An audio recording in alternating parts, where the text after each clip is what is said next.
Fala galera, beleza? Que bom que vocês estão aqui mais uma vez. Um vídeo bastante especial, muito importante, que está sendo feito aí em conjunto com dois amigos que vocês já conhecem, duas forças, duas potências aí na internet com relação ao adventismo.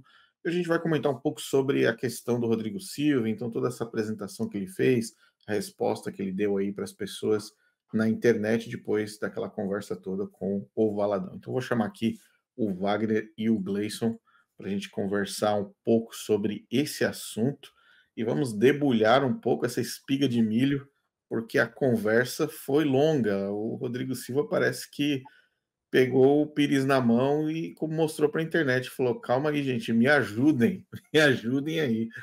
Manda um alô aí para a galera aí, Gleison e Wagner, sejam bem-vindos aí. Graça e paz, galera, é um prazer estar aqui novamente com vocês dois, essas duas feras aí do adventismo, né, desse problema que nós temos sectário no mundo, mas principalmente no Brasil.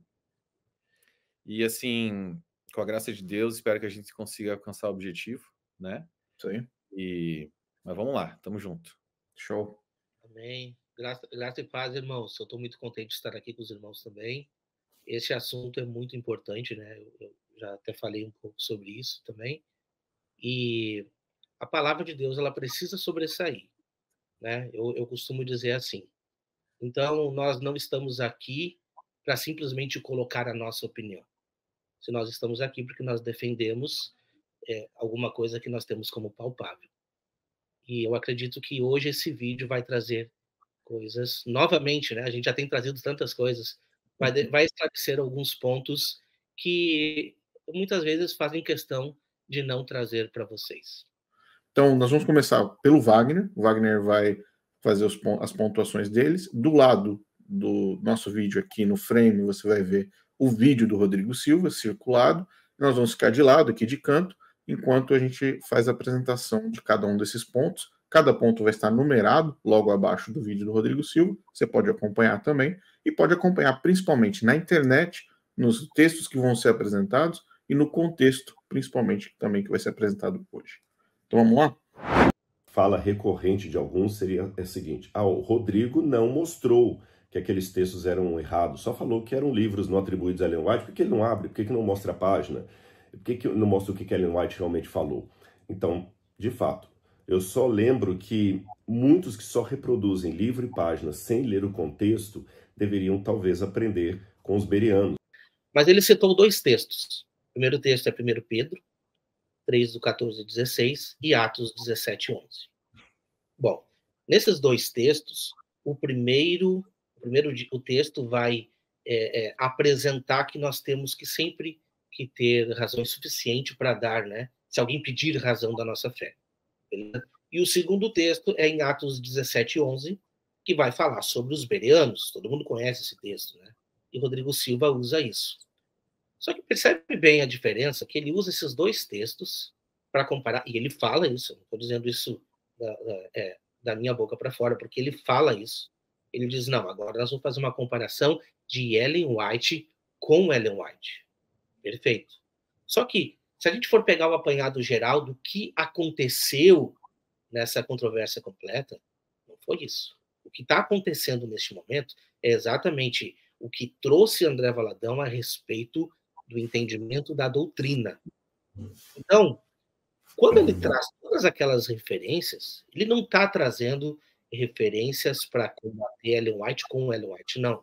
É exatamente o entendimento da igreja. Quando eu digo da igreja, eu não estou falando da igreja adventista, estou dizendo da maioria das igrejas evangélicas, o que é, na verdade, evangelho, o que é, na verdade, doutrinas saudáveis, e o que defende a igreja adventista. Então, eu acho sim, e nós iremos fazer isso hoje, de trazer também, Rodrigo Silva trouxe, nós também traremos Ellen White para combater Ellen White, mas por um motivo, assim, muito bobo. E esse motivo bobo é o seguinte: Ellen White, ela fala uma coisa num livro e fala outra coisa no outro livro. Ela fala uma coisa em um capítulo e muitas vezes no mesmo capítulo ela fala outra coisa completamente diferente.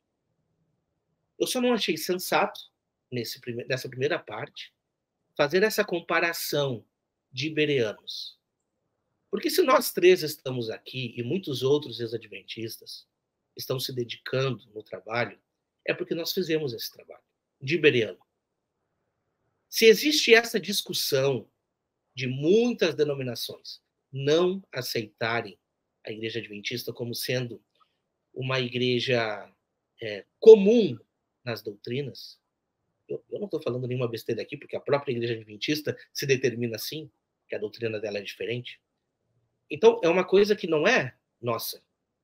É uma coisa que precisa ser admitida pela igreja. Esse é o ponto, esse é o X da questão.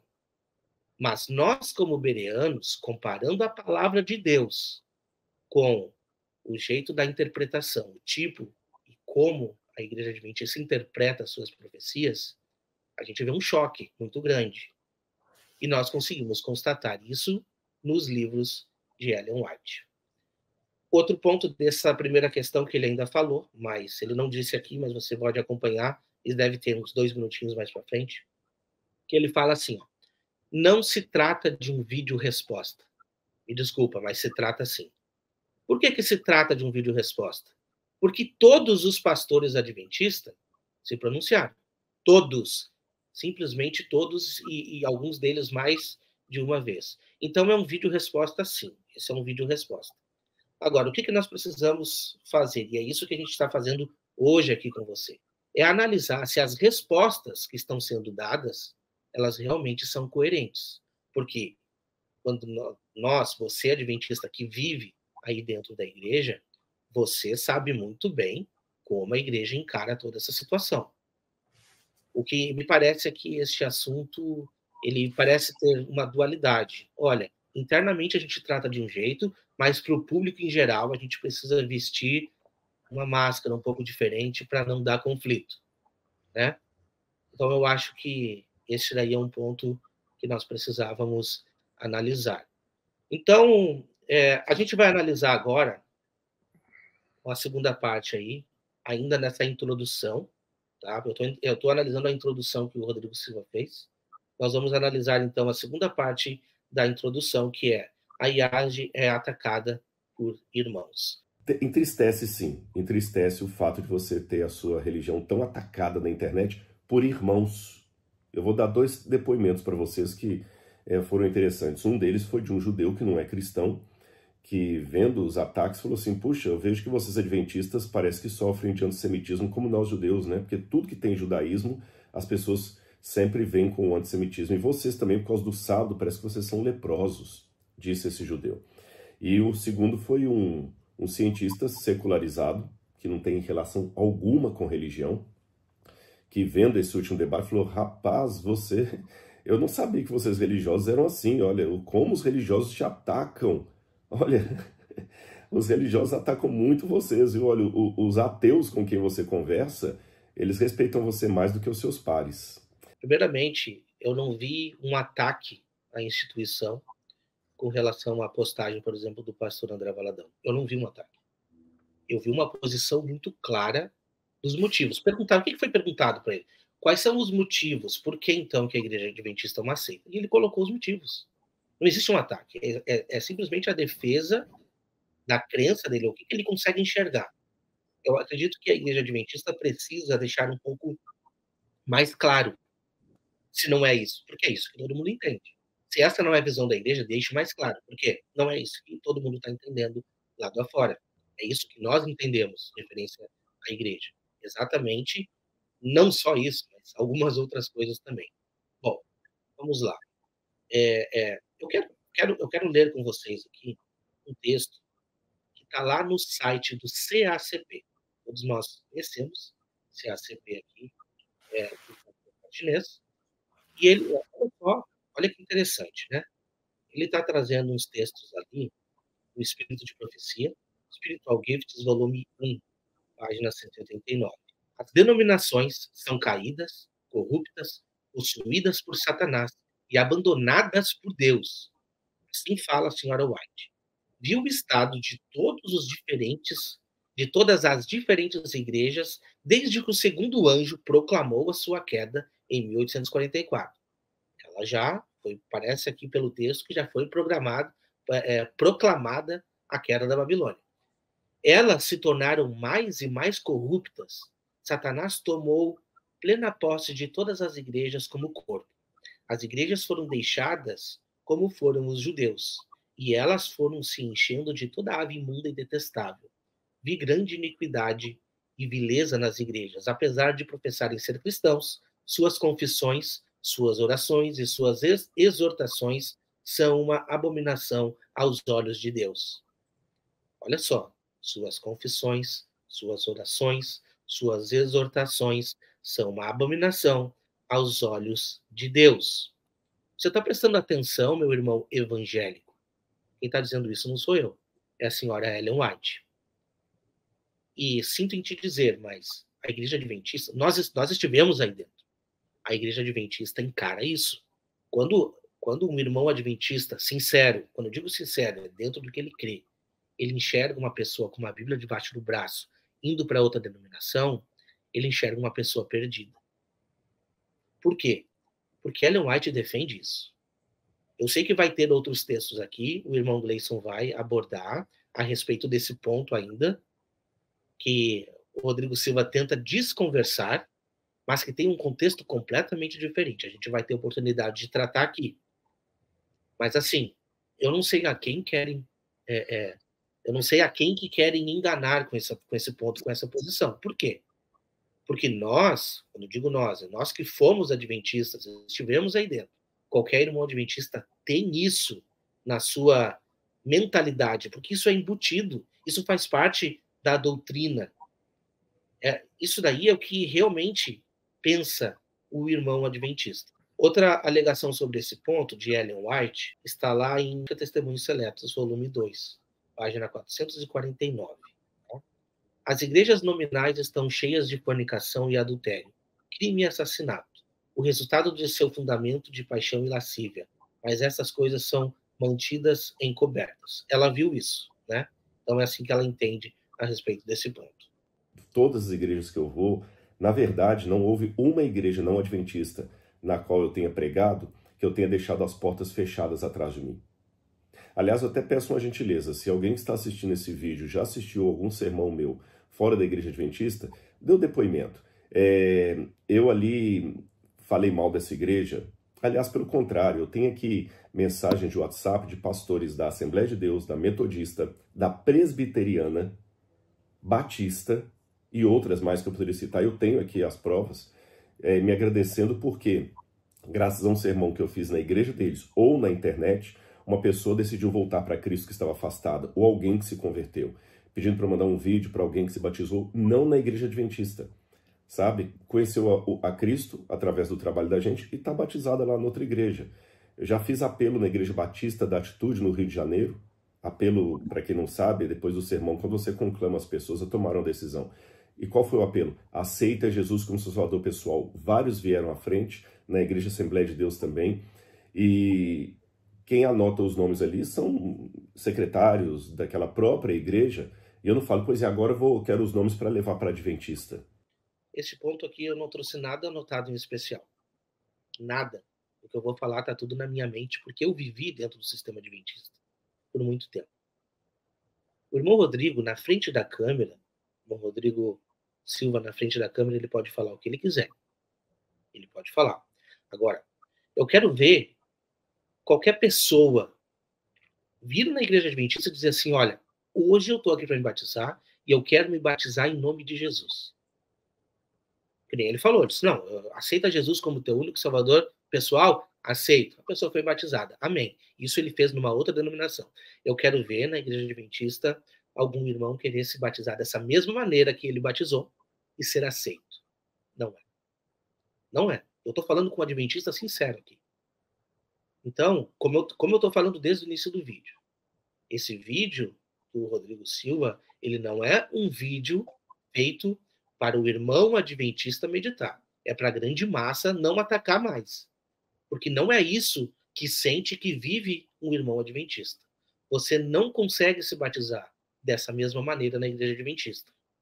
Uma outra prova a respeito desse ponto é o seguinte. Pega esse mesmo irmãozinho que aceitou o apelo do Rodrigo Silva, se batizou em nome de Jesus, e esse irmão conheceu a igreja adventista, leva ele para lá e diz assim, ó, ele vai dizer, agora eu quero participar dessa igreja. Eles vão dizer, tu vai precisar se rebatizar, porque o teu batismo não foi válido. Não, mas eu aceitei a Jesus, eu me batizei em nome de Jesus. Não, não, não. Aqui é diferente. Eu não preciso falar mais nada a respeito desse ponto, porque esse ponto é exatamente isso. Repito, uma coisa é você falar do jeito que você lida para ser bem aceito nas outras denominações. A outra coisa é o jeito que a sua denominação lida com a situação. Rodrigo Silva, nós precisamos ser transparentes e verdadeiros com o público que está assistindo. Então, assim, você vê que há, nos movimentos que dizem sola escritura, entendimentos diametralmente opostos da Bíblia. Então, por que nesse bojo, o adventista que tiver uma conclusão sola escritura diferente de outros, esse aceita é leproso? São dois pesos, duas medidas. Você percebe? Então, assim, qual que é o critério? Qual é o critério de sola escritura para as igrejas evangélicas e qual é o critério de sola escritura para a igreja adventista? Ele é diferente? Ou eu estou doido aqui, ou nós estamos tudo doido. Porque a igreja adventista, ela trata dos livros de Ellen White em pé de igualdade com a Bíblia. Aliás, não existe nenhum culto que não é lido Ellen White. É raro. Não posso dizer assim em todas as igrejas, mas ultimamente, em todos os cultos é lido Ellen White dentro da igreja. Então, o pé de igualdade, ele é muito similar. Como que eu posso dizer agora sola escritura? Se a maioria das doutrinas da igreja adventista, interpretações das profecias, foram todas endossadas por Ellen White. Se quando nós vamos tentar interpretar uma profecia, ou até questionar uma profecia interpretada pelo sistema adventista, a nossa resposta é, a irmã Ellen White, a irmã White viu que é assim. Acabou a discussão.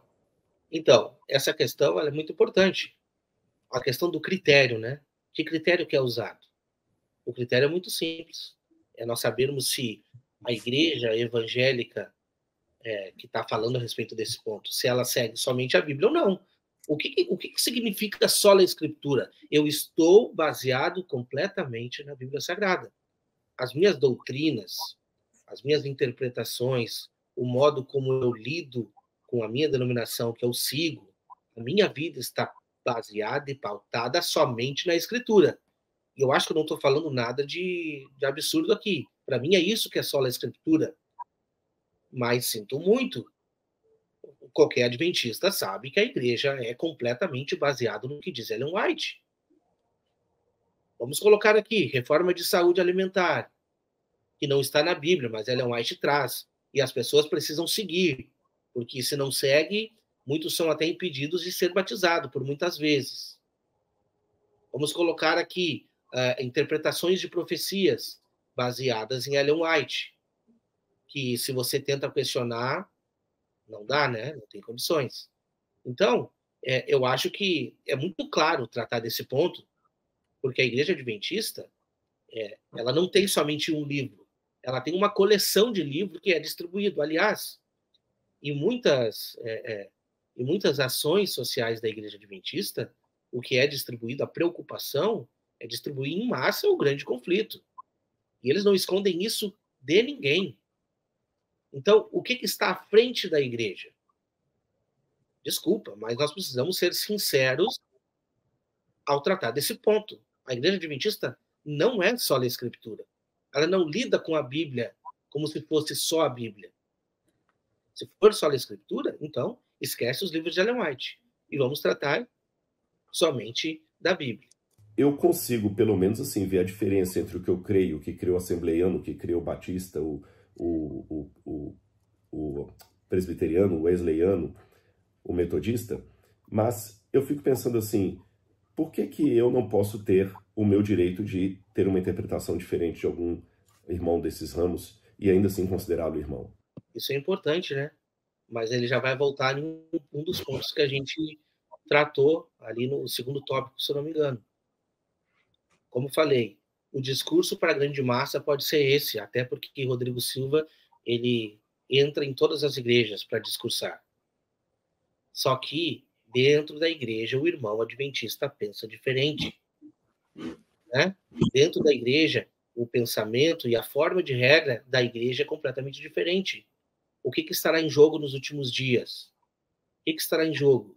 Você fazer parte da igreja adventista ou não. Aceitar o sábado e entrar na única e exclusiva igreja de Deus na Terra. Sabe? É isso que eu sempre ouvi lá dentro. Então, quando nós tratamos de uma única igreja verdadeira, a gente precisa pesar na balança se o que está dizendo Rodrigo Silva aqui é verdade ou não é verdade. Né? Nós precisamos realmente meditar naquilo que nós estamos crendo. A não ser que a igreja adventista mudou e a gente não sabe aqui mais. A gente está perdido a respeito disso. Porque não é isso o que nós encontramos dentro da denominação. Esse é um ponto importante que nós precisamos meditar. Será que nós somos seita? Eu vou dizer 2 pontos que o pessoal pega muito que somos seita. Um deles é que a guarda do sábado. Eles guardam o sábado. Estão caducos na lei. Tá, se eu sou seita porque eu guardo o sábado, então o batista do 7º dia também deveria ser considerado uma seita. Que ela falou, inclusive, o batista do 7º dia também deveria ser considerado uma seita. Sim, esse ponto é muito importante, né? De qualquer maneira, não é considerado que qualquer igreja que guarde o sábado, essa igreja ela é uma igreja saudável. Continua sendo a mesma questão nos últimos dias, decreto dominical e aceitação da igreja adventista. Repito, a única igreja remanescente na Terra. E aí, neste ponto, eu quero fazer uma observação muito importante. Por quê? Porque muitos líderes adventistas tratam deste ponto. Olha, ou nós guardamos o sábado, ou faz que nem as outras denominações que guardam o domingo. Só que tem uma questão muito importante, porque eu não vejo outras denominações guardando o domingo. Não é porque a pessoa não guarda o sábado que ela guarda o domingo. Isso é uma ideia da cabeça de muitos adventistas. Porque isso não é verdade. Não é porque eu me reúno numa igreja, que eu vou lá cultuar a Deus no domingo, que nós adoramos e guardamos o domingo. Essas informações, elas não têm coerência em si. E, na verdade, os evangélicos que não guardam o sábado estão baseados na Bíblia para isso. E, para isso, se faz necessário de que nós que venhamos a abrir a Bíblia para tratar esses assuntos. Eu vou trazer um texto para vocês aqui, que está lá em Romanos 14, do 5 a 6. Que diz assim, ó, um faz diferença entre dia e dia, mas outro julga iguais todos os dias. Cada um esteja inteiramente seguro em seu próprio ânimo. Aquele que faz caso de dia, para o Senhor faz. O que come, para o Senhor come, porque dá graças a Deus. E o que não come, para o Senhor não come, e dá graças a Deus. Tem outro versículo, em Colossenses 2, 14 a 17. Havendo riscado a cédula que era contra nós, nas suas ordenanças, o qual de alguma maneira nos era contrária, e atirou do meio de nós, cravando-as na cruz, e despojando os principados e potestades, os expôs publicamente, e deles triunfou em si mesmo. Portanto, ninguém vos julgue pelo comer, pelo beber, ou por causa de dias de festa, ou de lua nova, ou de sábados, porque são sombras das coisas futuras, mas o corpo é de Cristo. Nós já vemos aqui embasado muitas coisas, tá? A Igreja Adventista pega esse ponto para dizer que esses sábados apresentados aqui eram referências de festas. Mas, na verdade, ela já tratou de festa, dizendo, ela não julga por causa de dia de festa, lua nova ou sábados. Então, está tratando todos esses aspectos. E, na verdade, tanto lua nova como festa também eram sábados. Eles eram sábados cerimoniais também. Um dia de guarda como dia de sábado. Então, é claro que a gente não vai fazer uma exegese aqui em cima desse ponto e detalhar todo ele. Mas olha a observação do versículo 17. Todas essas coisas são sombras de bens futuros, mas o corpo é de Cristo. Olha que interessante. E o que é o corpo? O corpo é a igreja. E o ponto principal, tanto de um texto como do outro, é o julgamento. Não se esqueçam que o livro de Romanos ele é um livro transitório, onde Paulo estava falando tanto para judeus quanto para gentios. E o que estava em jogo neste momento era toda essa transição, onde pessoas estavam tentando judaizar outras pessoas. Interessante que ele falou aí, né, a respeito de um judeu que diz, olha, será que a igreja adventista aí está passando pelo antissemismo, a mesma coisa? Não, a questão não é essa. Para mim, eu acredito que para o irmão Gleice, o irmão Rodrigo, a mesma coisa. O guardar o sábado não é o problema. Se a igreja quiser guardar um princípio maravilhoso. O problema é você julgar as outras denominações por não fazer o mesmo. Porque aí nós entramos numa contradição bíblica. A Bíblia diz que nós não podemos julgar. E aí nós entramos nessa questão. Na questão que foi colocado por ele ali, né? Que é exatamente a questão da seita pela guarda de sábado. Vamos lá. Se nós estamos dizendo aqui na palavra de Deus que nós não podemos julgar os outros por guardar um não. Os adventistas podem guardar à vontade, os judeus, assembleianos, como ele falou, qualquer pessoa pode guardar sem problema nenhum.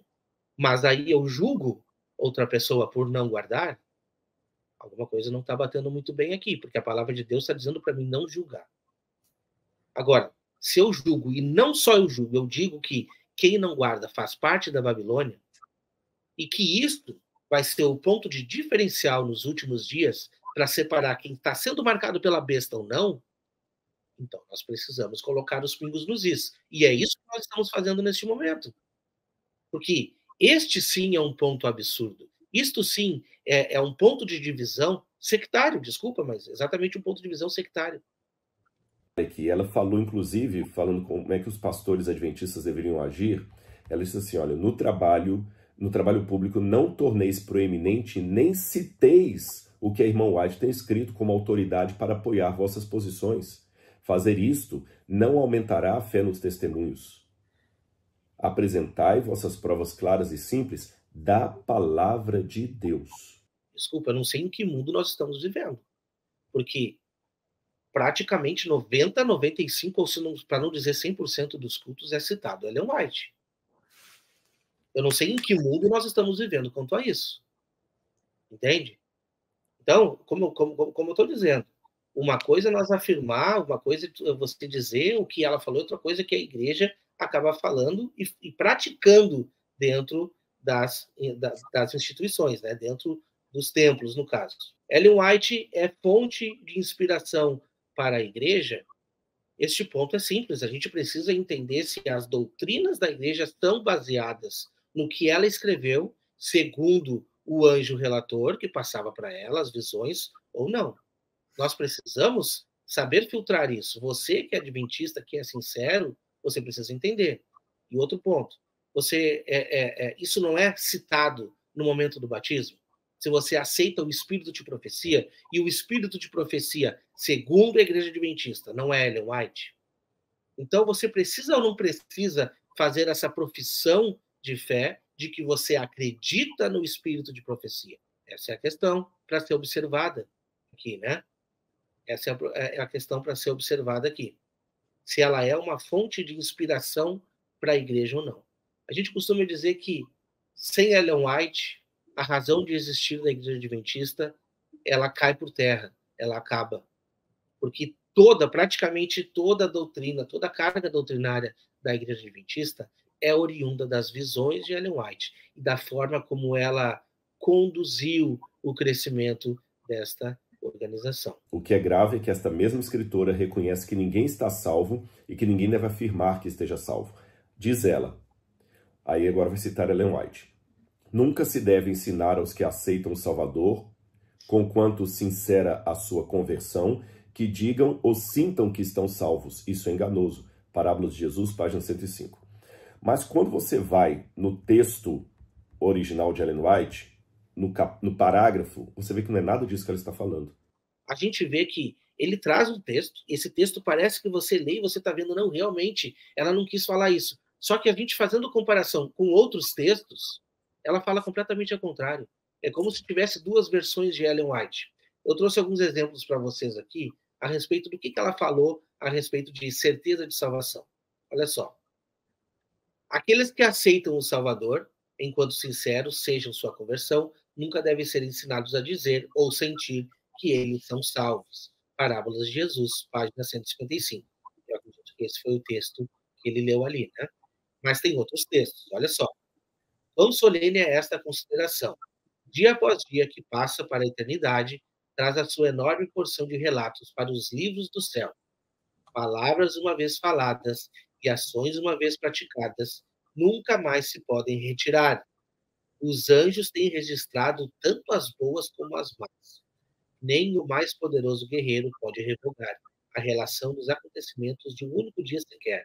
Nossos atos, palavras e mesmo nossos intuitos mais secretos, tudo tem o seu peso ao decidir-se o nosso destino para a felicidade ou para a desdita. Ainda que esquecidos por nós, darão o seu testemunho para justificar ou condenar. Opa, nós temos um problema aqui. Nós precisamos saber meditar no que o texto está dizendo. O que ela está querendo dizer aqui, para um bom entendedor, é que sim, existe um juízo investigativo e que dependendo das minhas ações aqui, o meu nome está sendo passado lá agora para justificar ou condenar. Então, assim, o pensamento do irmão adventista hoje realmente é esse. Eu não posso me sentir salvo, porque o meu nome está passando a qualquer momento no juízo investigativo. E depende do que eu fiz hoje. Hoje é o dia que, dependendo do que eu fizer, não importa o bem que eu fiz lá atrás, porque hoje eu posso me perder se eu não confessar o meu pecado. Eles estão, os anjos estão anotando os meus pecados lá no céu. Mas a palavra de Deus, ela é muito clara a respeito deste ponto. E esse é um ponto que a Igreja Adventista não entende, não sabe explicar para os seus membros. É a respeito de se sentir salvo mesmo. Por quê? Porque no momento que eu sou nova criatura, não existe condenação. Então nós estamos falando com uma igreja que é o corpo de Cristo, ou estou falando com um mundano? Esse é o ponto. Onde justifica isso? Romanos 8.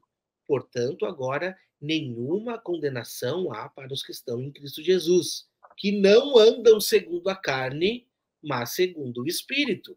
E se a gente vai estudar todo o capítulo, o próprio apóstolo Paulo vai começar a tratar sobre isso, a guerra entre a carne e contra o Espírito. Guerra entre a carne e entre o Espírito.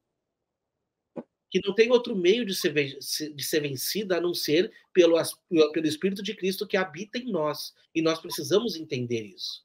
Agora, se eu sou nova criatura, se eu aceitei a Cristo Jesus na minha vida, eu posso me considerar salvo, sim, senhor. Então, bora lá, vamos lá. Gleison, sua participação agora, sua análise. Bora. Tem muitos que falam, olha, o White é um herético, assim, olha, afirmou que para resolver o problema do desapontamento de 1844, daqui a pouco eu posso até explicar isso, Ellen White fala que o sacrifício de Jesus não foi completo na cruz, que ele só foi completo em 1844. Só nessa leva da semana eu já vi uns 3 mencionando isso aí na internet. É isso que Ellen White diz? Vamos à fonte. O livro Atos dos Apóstolos, de Ellen White, página 29, ela declarou o seguinte: o sacrifício de Cristo em favor do homem foi amplo e completo. A condição da expiação tinha sido preenchida. A obra que viera a esse mundo realizar tinha sido completada. Vou ler para vocês outro livro dela, O Desejado de Todas as Nações, página 621. Ela diz assim: quando sobre a cruz soltara o brado, está consumado, dirigia-se ao Pai. O pacto fora completamente satisfeito. Agora Cristo declara: Pai, está consumado. Fiz, ó meu Deus, a tua vontade. Concluí a obra da redenção. E ouve-se de Deus proclamando que a justiça está satisfeita. No livro Exaltai-o, página 400, Ellen White diz: Cristo efetuou uma expiação completa ao dar sua vida como resgate por nós. Cristo efetuou uma expiação completa ao dar sua vida como resgate por nós. Vou ler mais um texto dela aqui. Livro, o manuscrito 12 de 1900, Ellen White diz: Ele, Cristo, ele, ela está falando de Cristo, plantou a cruz entre o céu e a terra, e quando o Pai considerou o sacrifício de seu filho, se inclinou em reconhecimento de sua perfeição. Basta, disse, a expiação está completa. Basta, disse, a expiação está completa. Isso foi publicado também na Review Herald, 24 de setembro de 1901. Então aqui eu poderia dar outros textos para vocês, mas eu dei vários textos aqui onde Ellen White fala repetidamente que o sacrifício de Cristo findou na cruz, foi completo na cruz. Então agora as pessoas que têm que ver o contrário. Ou melhor, também entender que às vezes uma frase dela tirada fora de contexto, gente, o próprio Rui Barbosa brincava com o problema das frases fora de contexto. Ele fala, deixa eu mudar só a entonação de uma leitura e uma vírgula e eu transformo a maior verdade do cristianismo numa heresia. Aí ele pega aquele texto que fala assim, ressuscitou, não está aqui. Aí Rui Barbosa ironizava dizendo, ressuscitou? Não, está aqui. Então eu peço gentilmente a esses que também ficam só repetindo o que disseram sobre Ellen White, que vão ler os livros dela, tá certo? Ah, eu não quero perder tempo com isso. Então tá, se você não quer perder tempo lendo os livros com ela, seja honesto em falar que você não sabe nada de Ellen White. Não seja apenas aquele que fica repetindo o que dizem por aí. Seja honesto em falar que você não sabe nada de Ellen White. Não seja apenas aquele que fica repetindo o que dizem por aí. Vamos lá, pessoal. Olha só, a gente tem aqui alguns problemas com a fala do Rodrigo Silva, tá? O que acontece? Em primeiro lugar, se a expiação, Rodrigo Silva, se a expiação de Cristo foi completa na cruz, então não existe juízo investigativo. Se não existe juízo investigativo, não há razão para a Igreja Adventista existir. Porque esse foi o motivo pelo qual, segundo Ellen White, Deus chamou esse povo remanescente, era para pregar a respeito das 3 mensagens angélicas, principalmente a questão do juízo investigativo. Porque foi essa história que foi criada por Irana Edson e depois corroborada por Ellen White, dizendo que o que aconteceu no dia 22 de outubro de 1844 não foi a volta de Jesus, né, como eles pensavam antes, mas sim a entrada de Cristo no lugar santíssimo para começar a fazer o juízo investigativo, e que essa era a mensagem que ele deu para esse povo, e que agora ele está realizando a segunda fase, ou a fase final da expiação, que você está dizendo aí que ela disse, que foi completa na cruz. O problema é que a senhora White, ela falava pelos 2 cantos da boca. Então ela escrevia isso aí para poder se defender dos críticos, mas isso aí não é o que a Igreja Adventista crê, e eu vou ler aqui agora para vocês. Primeiro, alguns textos da própria Ellen White dizendo o contrário do que ele disse aí, e depois falando sobre a própria doutrina fundamental da Igreja Adventista, que é o local da crença oficial da Igreja Adventista. Então vamos lá. Primeiro, alguns textos de Ellen White. Olha o que ela disse. Isso está em O Grande Conflito, página 429 e 430. Assim, quando Cristo entrou no lugar santíssimo para efetuar a obra final da expiação, a expiação não tinha sido completa na cruz? Não estou entendendo. Se tem obra final da expiação, é porque ela não foi completa na cruz. Eu acho que até um bobo entende isso, certo? Então vamos continuar. Terminou o seu ministério no primeiro compartimento, mas quando o ministério no primeiro compartimento terminou, iniciou-se o do segundo compartimento. Quando no cerimonial típico o sumo sacerdote deixava o lugar santo no dia da expiação, entrava perante Deus para apresentar o sangue da oferta pelo pecado, em favor de todos os israelitas que verdadeiramente se arrependiam de suas transgressões.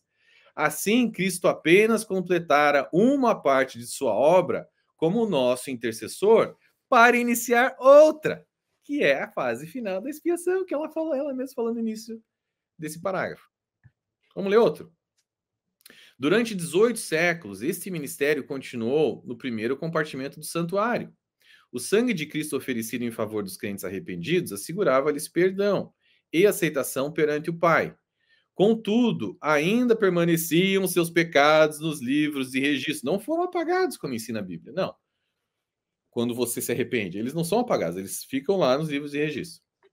Como no serviço típico havia uma expiação ao fim do ano, Semelhantemente, antes que se complete a obra de Cristo para a redenção do homem, há também uma expiação para tirar o pecado do santuário.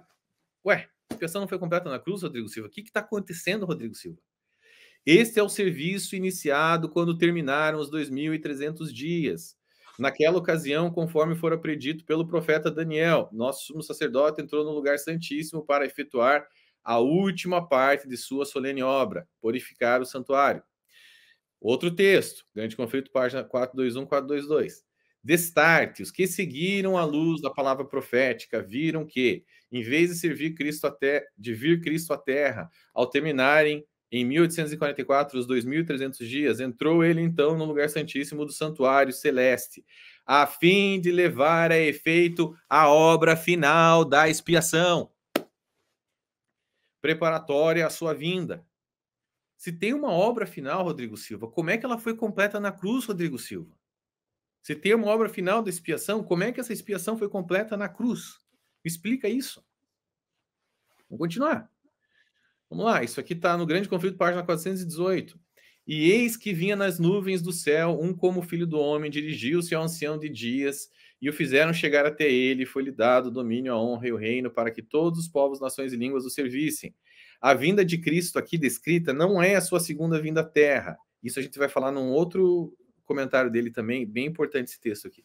Ele vem ao ancião de dias no céu para receber o domínio, a honra e o reino, os quais lhe serão dados no final de sua obra de mediador.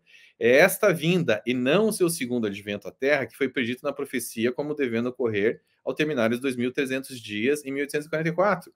Assistido por anjos celestiais, nosso grande sumo sacerdote entra no lugar santíssimo e ali comparece à presença de Deus, a fim de se entregar aos últimos atos de seu ministério em prol do homem, a saber, realizar a obra do juízo de investigação e fazer expiação por todos os que se verificarem com direito aos benefícios da mesma.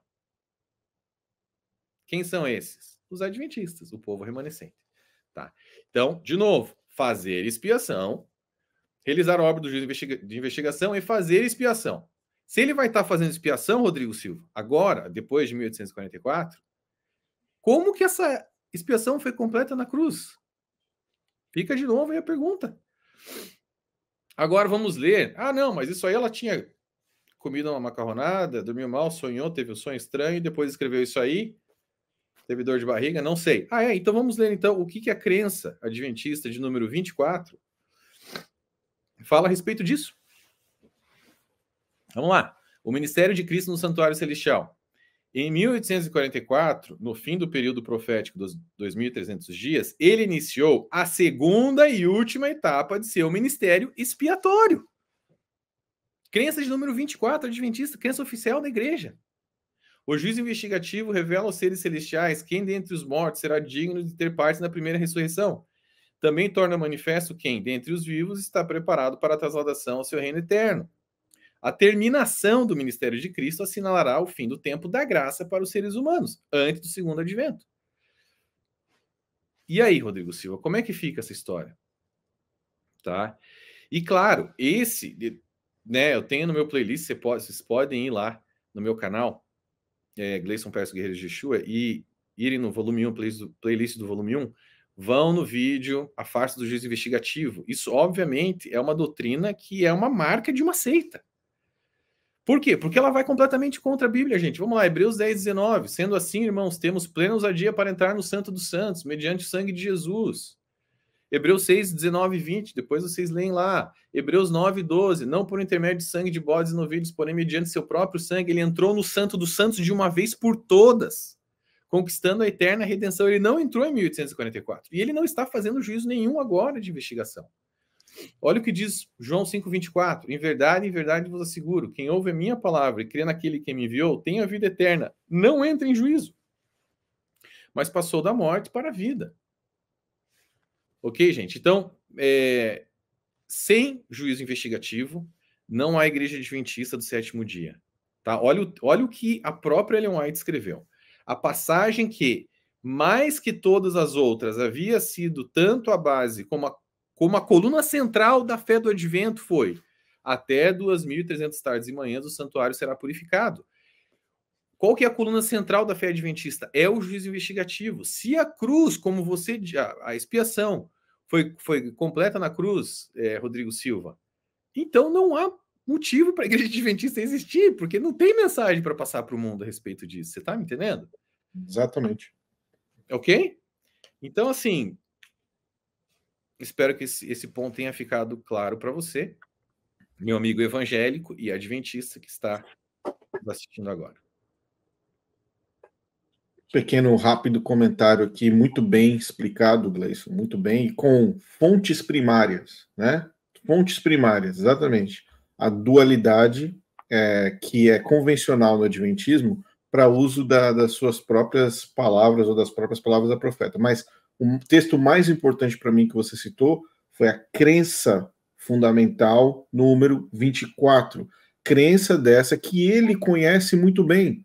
Rodrigo Silva conhece muito bem as crenças da Igreja Adventista e ele sabe muito bem o que está escrito no livro Nisto Cremos. Ele não é um alien que veio do planeta de onde está Enoque. Ele sabe muito bem o que está escrito no livro Nisto Cremos. Então, ele coloca o óleo de peroba na cara dele e mente descaradamente na tela, sabendo que no livro das crenças da igreja dele está escrito que a expiação não foi completa. Então, esse é um ponto da mentira que você viu Rodrigo Silva apresentar na sua frente, com a voz calma, tranquila, hipnotizando quem ele quiser. Desculpa aí te cortar. Não, é isso aí. E aí você decide, né, através disso que a gente apresentou agora e dos outros pontos que nós vamos apresentar, novamente, em qual categoria se inclui Rodrigo Silva nessa história. Você acha que ele não sabia disso? Vamos lá, toca adiante. De Ellen White, que ela ataca muito as outras igrejas. E olha o que alguém falou aqui na internet. As denominações são caídas, corruptas, possuídas por Satanás e abandonadas por Deus. E citam Ellen White. Aí ele cita Ellen White falando assim, ó, perdão, passou demais aqui. Vamos aqui. Vi o estado de todas as diferentes igrejas, desde que o segundo anjo proclamou sua queda em 1844. Elas se tornaram mais e mais corruptas. Satanás tomou plena posse de todas as igrejas como corpo. As igrejas foram deixadas como foram os judeus. Elas foram se enchendo de toda a ave imunda e detestável. Ora, quando a senhora White fala que as igrejas foram enchendo de toda a ave imunda e detestável, do que ela está falando? Vamos ver o contexto. O contexto dessa citação está aqui no livro Primeiros Escritos, página 273. E quando você lê todo o parágrafo aqui, melhor, todo o capítulo, sabe o que Ellen White está muito revoltada contra as igrejas protestantes dos Estados Unidos? Escravatura. Em nenhuma parte aqui do texto ela está falando sobre a guarda do sábado ou sobre o adventismo ser a igreja que não tem defeitos. Ela fala dos pecados de Babilônia e ela fala aqui muito claramente sobre o problema da escravatura. Eu vou ler alguns textos para vocês aqui, para não ler o capítulo todo. Ela fala assim, olha, foi-me mostrado o orgulho das igrejas nominais. Deus não está em seus pensamentos, sua mente carnal demora-se neles mesmos, decoram seus próprios corpos mortais e olham para si mesmos com satisfação e prazer. Professos seguidores desse amado Salvador, cuja compaixão sempre foi tocada à vista dos ais humanos, empenham-se de coração nesse enorme e sério pecado. Sabe qual que é o pecado que ela está denunciando? Tráfico de escravos e comércio legal de escravos. No capítulo todo, a Sora White fala, a Sora White fala sobre a grande angústia que ela tinha de ver igrejas, pastores, pregadores, irmãos que tinham escravos. Ok, vamos lá. É o seguinte, cara, eu fico indignado com algumas coisas, porque veja bem, quando o Rodrigo Silva fez esse vídeo, sabe o que ele estava pensando? Ele estava pensando assim, ó, eu estou falando com qual que é, eu creio, né, que foi a estratégia dele, pelo que tudo indica. Ele crê o seguinte, que as pessoas que estão ouvindo ele, em primeiro lugar, 99% das pessoas que estão ouvindo ele não vão atrás dos livros que ele citou aí, não vão atrás dessas citações, não vão atrás dos capítulos para ler o capítulo todo, tá? Ele crê assim, olha, primeiro que, tá, 80% que está assistindo ele tá com ele. Tá com ele, não vai querer, falar, é isso aí mesmo, Rodrigo Silva. Ó, parabéns, show de bola. E morreu o assunto. Tá, desses 80%, eu diria que talvez uns 50% seja adventista, talvez. Muito bem. Acabou. Os outros 20% que não são adventistas e não estão com ele, estão assistindo esse vídeo por curiosidade, talvez, falam, será que é aceita, será que não é aceita? Ou os críticos, né, que estão vendo. Qual que é a porcentagem de pessoas que realmente é apologista, vai atrás, vai querer destrinchar esse negócio aí? Mínima. E o que ele está contando também é o seguinte, que os que forem atrás e vão ler o que ele está dizendo aí, e vão e tentam entender o contexto, tá? Esses caras, primeiro, eles vão ter que ter muitos anos de adventismo para entender tudo o que está acontecendo aí, tudo que ela está falando, e exatamente o que a igreja crê nesse sentido e tudo mais. Primeiro ponto. Esses são pouquíssimas as pessoas que têm essa base, tá? Segundo ponto, as pessoas que vão encontrar os problemas no que ele falou, e talvez, né, ele deve ter contado que talvez com uma meia dúzia, que vão encontrar e vão querer divulgar esse negócio aí, que é o que a gente está fazendo agora, essas pessoas não têm uma expressão tão significativa na internet que vão alcançar e vão prejudicar o que ele está. Não vão alcançar ele. Então, assim, para ele é um win-win, entendeu? Porque o cara tem 3 milhões de seguidores lá no YouTube, e eu com o Rodrigo, com o Wagner, juntando todo mundo aqui, temos uns 30 mil, né? Então a gente não tem a gente não chega, é muito difícil para nós perfurarmos essa bolha adventista e adentrarmos no assunto de forma expressiva. Graças a Deus, André Valadão fez isso, né? Então a gente torce para que agora as pessoas busquem mais a fundo a tentar entender. Então, vamos lá, vamos destrinchar o que ele falou aí. Bom, primeira coisa, vocês vão ver que a partir de agora, esse texto que ele leu tá no livro Primeiros Escritos, e ele vai usar muito esse livro aí, tá? Então é preciso que a gente entenda o contexto do livro Primeiros Escritos, tá bom? Porque poucas pessoas, até mesmo de anos dentro da Igreja Adventista, também não sabem direito o que está acontecendo ali, tá? Esse livro, ele foi escrito entre 1844 até 1850. Ele foi lançado em 1851. Mas ele fala, o que tem ali, ele fala de basicamente dos anos 1830, que foi ali o início da pregação de Guilherme Miller a respeito da volta de Jesus, até mais ou menos as coisas que aconteceram no final, ali em 1849, por aí. Mas o que ela mais fala é sobre o que aconteceu no Grande Desapontamento, tá? Então, assim, primeira coisa é isso. Então, o que ela está falando, esse texto, tá?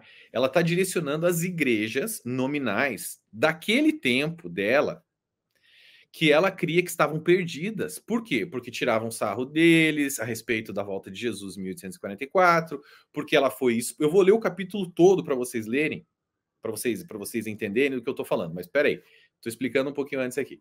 Então, que expulsaram, como a igreja metodista expulsou ela, tá? Ela tá se direcionando a essas igrejas por uma certa forma, uma vingança por esse pessoal ter zombado deles, pela questão da volta de Jesus que não aconteceu, né? Por ter expulsado ela, e agora por não aceitarem a questão do juízo investigativo, que para ela, nesse tempo, só iria durar 7 anos. Só iria durar 7 anos, porque Cristo estaria performando o juízo investigativo no céu por 7 anos. Que foi o que Joseph Bates disse, e ela acreditava nisso. E sabe no que mais ela acreditava? Na doutrina da porta fechada. Então, o que ela estava dizendo ali, basicamente, era para todas essas igrejas nominais, esse pessoal ali, é o seguinte, ó, a maioria está perdido. Quer dizer, quem não aceitou a segunda mensagem, porque o que eles diziam que eram as 3 mensagens angélicas desse período? A primeira mensagem angélica era a pregação da volta de Jesus entre 1830 e 1840, feito por Guilherme Miller. 1830 e 1840.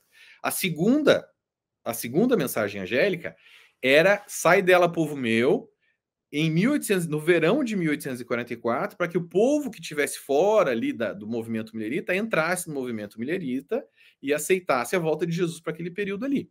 Depois ela mudou a segunda mensagem angélica por juízo investigativo, porque não deu certo.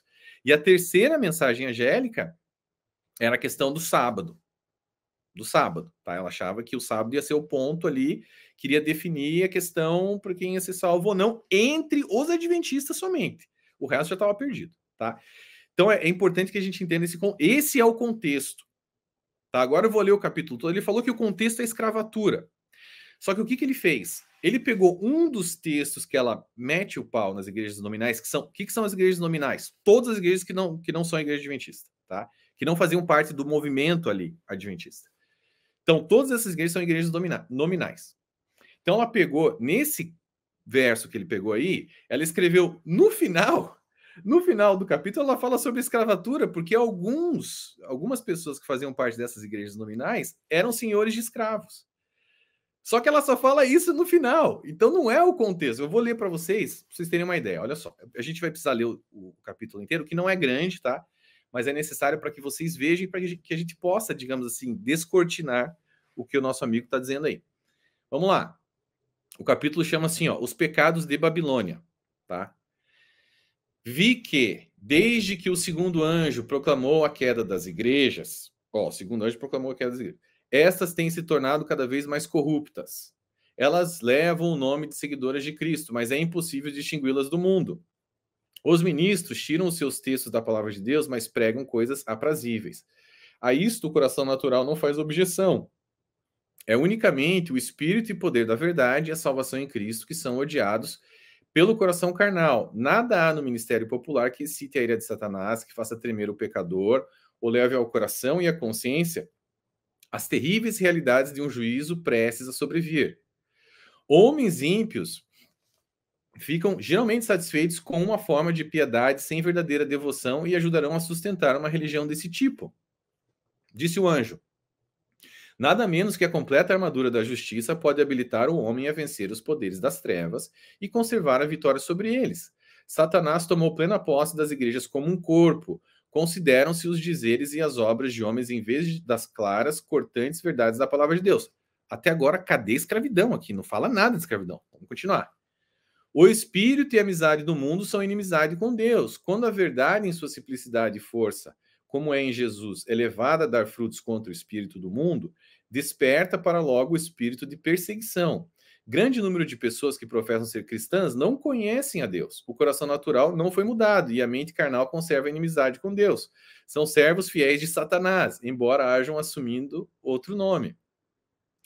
Vi que, havendo Jesus deixado o lugar santo e entrado para dentro do véu, juízo investigativo, as igrejas têm se tornado esconderijos de toda espécie de ave imunda e detestável. Vi nas igrejas grande iniquidade e vileza. Contudo, seus membros professam ser cristãos. Sua profissão, suas orações e exortações constituem uma abominação aos olhos de Deus. Disse o anjo: Deus não se agradará de suas assembleias. Egoísmo, embuste e engano são por eles praticados sem reprovações da consciência, e sobre todos esses maus traços lançam o manto da religião. Até agora não fala nada de escravidão, gente. Pelo amor de Deus, como que esse vai ser o contexto desse capítulo? Outra coisa importante, tá? Por que eu falei que a maioria dos adventistas não entendem esse texto aí? Vocês têm que entender o seguinte: na mente de Ellen White, ela estava falando para aquelas igrejas daquela época, mas ela cria que o mundo ia acabar em seguida, que Jesus ia voltar nesse período aí que eu estou falando, em 7 anos, ali até 1851, o mundo ia acabar, Jesus ia voltar e pronto, acabou. Só que o pessoal da igreja adventista de hoje, que não sabe disso, tá? A maioria não sabe, eles pegam esses textos aqui, eles sim pegam esses textos e eles transferem para os dias de hoje. Por quê? Porque como a coisa não aconteceu, Cristo não voltou, então eles ficam jogando para frente. Então, eles veem sim a igreja, os evangélicos, dessa forma aí. Porque eles também não entendem o contexto. Tá? Mas vamos continuar aqui. Foi-me mostrado o orgulho das igrejas nominais. Deus não está em seus pensamentos. Sua mente carnal demora-se neles mesmos. Decoram seus pobres corpos mortais e olham então para si mesmos com satisfação e prazer. Até agora, nada de escravidão. Jesus e os anjos olham para eles com ira. Disse o anjo: seus pecados e orgulho alcançaram o céu. Sua porção está preparada. Justiça e juízo têm dormido por muito tempo, mas despertarão logo. Minha é a vingança, e eu darei a retribuição, diz o Senhor. Olha lá, as terríveis ameaças do terceiro anjo deverão tornar-se realidade, e todos os ímpios beberão da ira de Deus. Veja bem, aqui, o que é essas terríveis ameaças do terceiro anjo? Para eles era a questão do sábado, que iria se findar em 1851. Porém, eles deram um spin, como o Rodrigo fez nesse negócio aí, só que um pouquinho diferente, eles deram um spin nesse negócio aqui e eles jogaram. Depois, a própria Ellen White jogou isso para o futuro. Quando ela viu que não aconteceu, ela mesma jogou, não, isso aí vai acontecer depois, tá? E é o que a igreja faz até hoje. A mensagem do terceiro anjo é questão do sábado. Então, isso sim se encaixa, sim, senhor, nas igrejas evangélicas de hoje que não guardarem o sábado. Sim, isso aí é um recado de Deus para essas igrejas. Então ele está mentindo mais uma vez. Vamos lá, vamos continuar. Uma inumerável hoste de anjos maus estão se espalhando sobre toda a terra, enchendo as igrejas. Esses agentes de Satanás olham para as corporações religiosas com exultação, pois o manto da religião cobre o maior crime e iniquidade. Todos, até que nada de escravidão, gente. E não é um capítulo longo, tá? Ele já vai acabar. Todo o céu contempla com indignação os seres humanos, feitura de Deus, reduzidos pelos seus semelhantes a mais baixas profundezas da degradação e postos no nível da criação animal. Agora ela vai falar da escravidão, olha lá. Professos seguidores desse amado Salvador, cuja compaixão sempre foi tocada à vista dos ais humanos, empenham-se de coração nesse enorme e sério pecado e comerciam com escravos e almas de homens. Agora ela falou da escravidão. Antes não falou nada. A agonia humana é levada de lugar a lugar e comprada e vendida. Anjos registram tudo isso, está escrito no livro. As lágrimas de piedosos escravos, tanto homens como mulheres, de pais, mães, crianças, de irmãos e irmãs, acumulam-se no céu. Agora sim ela está falando sobre isso, no final do capítulo. Olha lá, esses professos cristãos leem a respeito do sofrimento dos mártires, e lágrimas descem-lhes pelas faces, espantam-se de que homens pudessem tornar-se tão endurecidos a ponto de praticarem tais crueldades para com seus semelhantes. No entanto, os que pensam e falam assim estão ao mesmo tempo mantendo os seres humanos em escravidão. E isso não é tudo, rompem laços familiares e oprimem cruelmente seus semelhantes, são capazes de infligir a mais desumana tortura com a mesma implacável crueldade manifestada pelos papistas e pagãos para com os seguidores de Cristo. Disse o anjo, haverá mais tolerância para com os pagãos e os papistas no dia da execução do juízo de Deus do que para com esses homens. Agora, olha que interessante. E isso foi mais um tiro no pé do Rodrigo Silva para quem for a fundo, né? E lê o capítulo todo. Olha o que ela diz agora, gente. Vi que o senhor de escravos terá de responder pelas almas de seus escravos, a quem ele tem conservado em ignorância. E os pecados dos escravos serão visitados sobre o Senhor. Aqui a gente tem um problema sério teológico, tá? Que é impossível que isso aconteça, que os pecados do escravo recaiam sobre o Senhor de escravos. Isso aí já é um problema sério, mas tá, a gente não vai entrar muito nisso agora. Vamos lá. Deus não pode levar para o céu o escravo que tem sido conservado em ignorância e degradação, nada sabendo de Deus ou da Bíblia, nada temendo senão o açoite do seu Senhor e conservando-se em posição mais baixa que a dos animais. Mas Deus faz por ele o melhor que um Deus compassivo pode fazer. Permite-lhe ser como se nunca tivesse existido. Nunca, ou seja, a gente não vai ser julgado de acordo com a nossa luz, segundo Ellen White. Esse pessoal aqui, que não tiveram culpa nenhuma de ter sido escravos, Deus vai tratar como se nunca tivesse existido. Olha o que ela ensina. Mas Deus faz por ele... permite ao passo que o Senhor tem de enfrentar... Olha só, o Senhor de escravos, olha o que ela diz. Ao passo que o Senhor tem de enfrentar as 7 últimas pragas e então passar pela segunda ressurreição e sofrer a segunda e mais terrível morte. Estará então satisfeita a justiça de Deus. Ok. O que ela está dizendo aqui?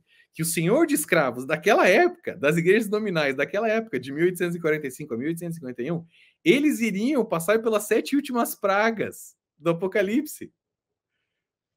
Quem desse povo está vivo até hoje, gente? Nenhum deles. É mais uma falsa profecia dela. Tá aqui.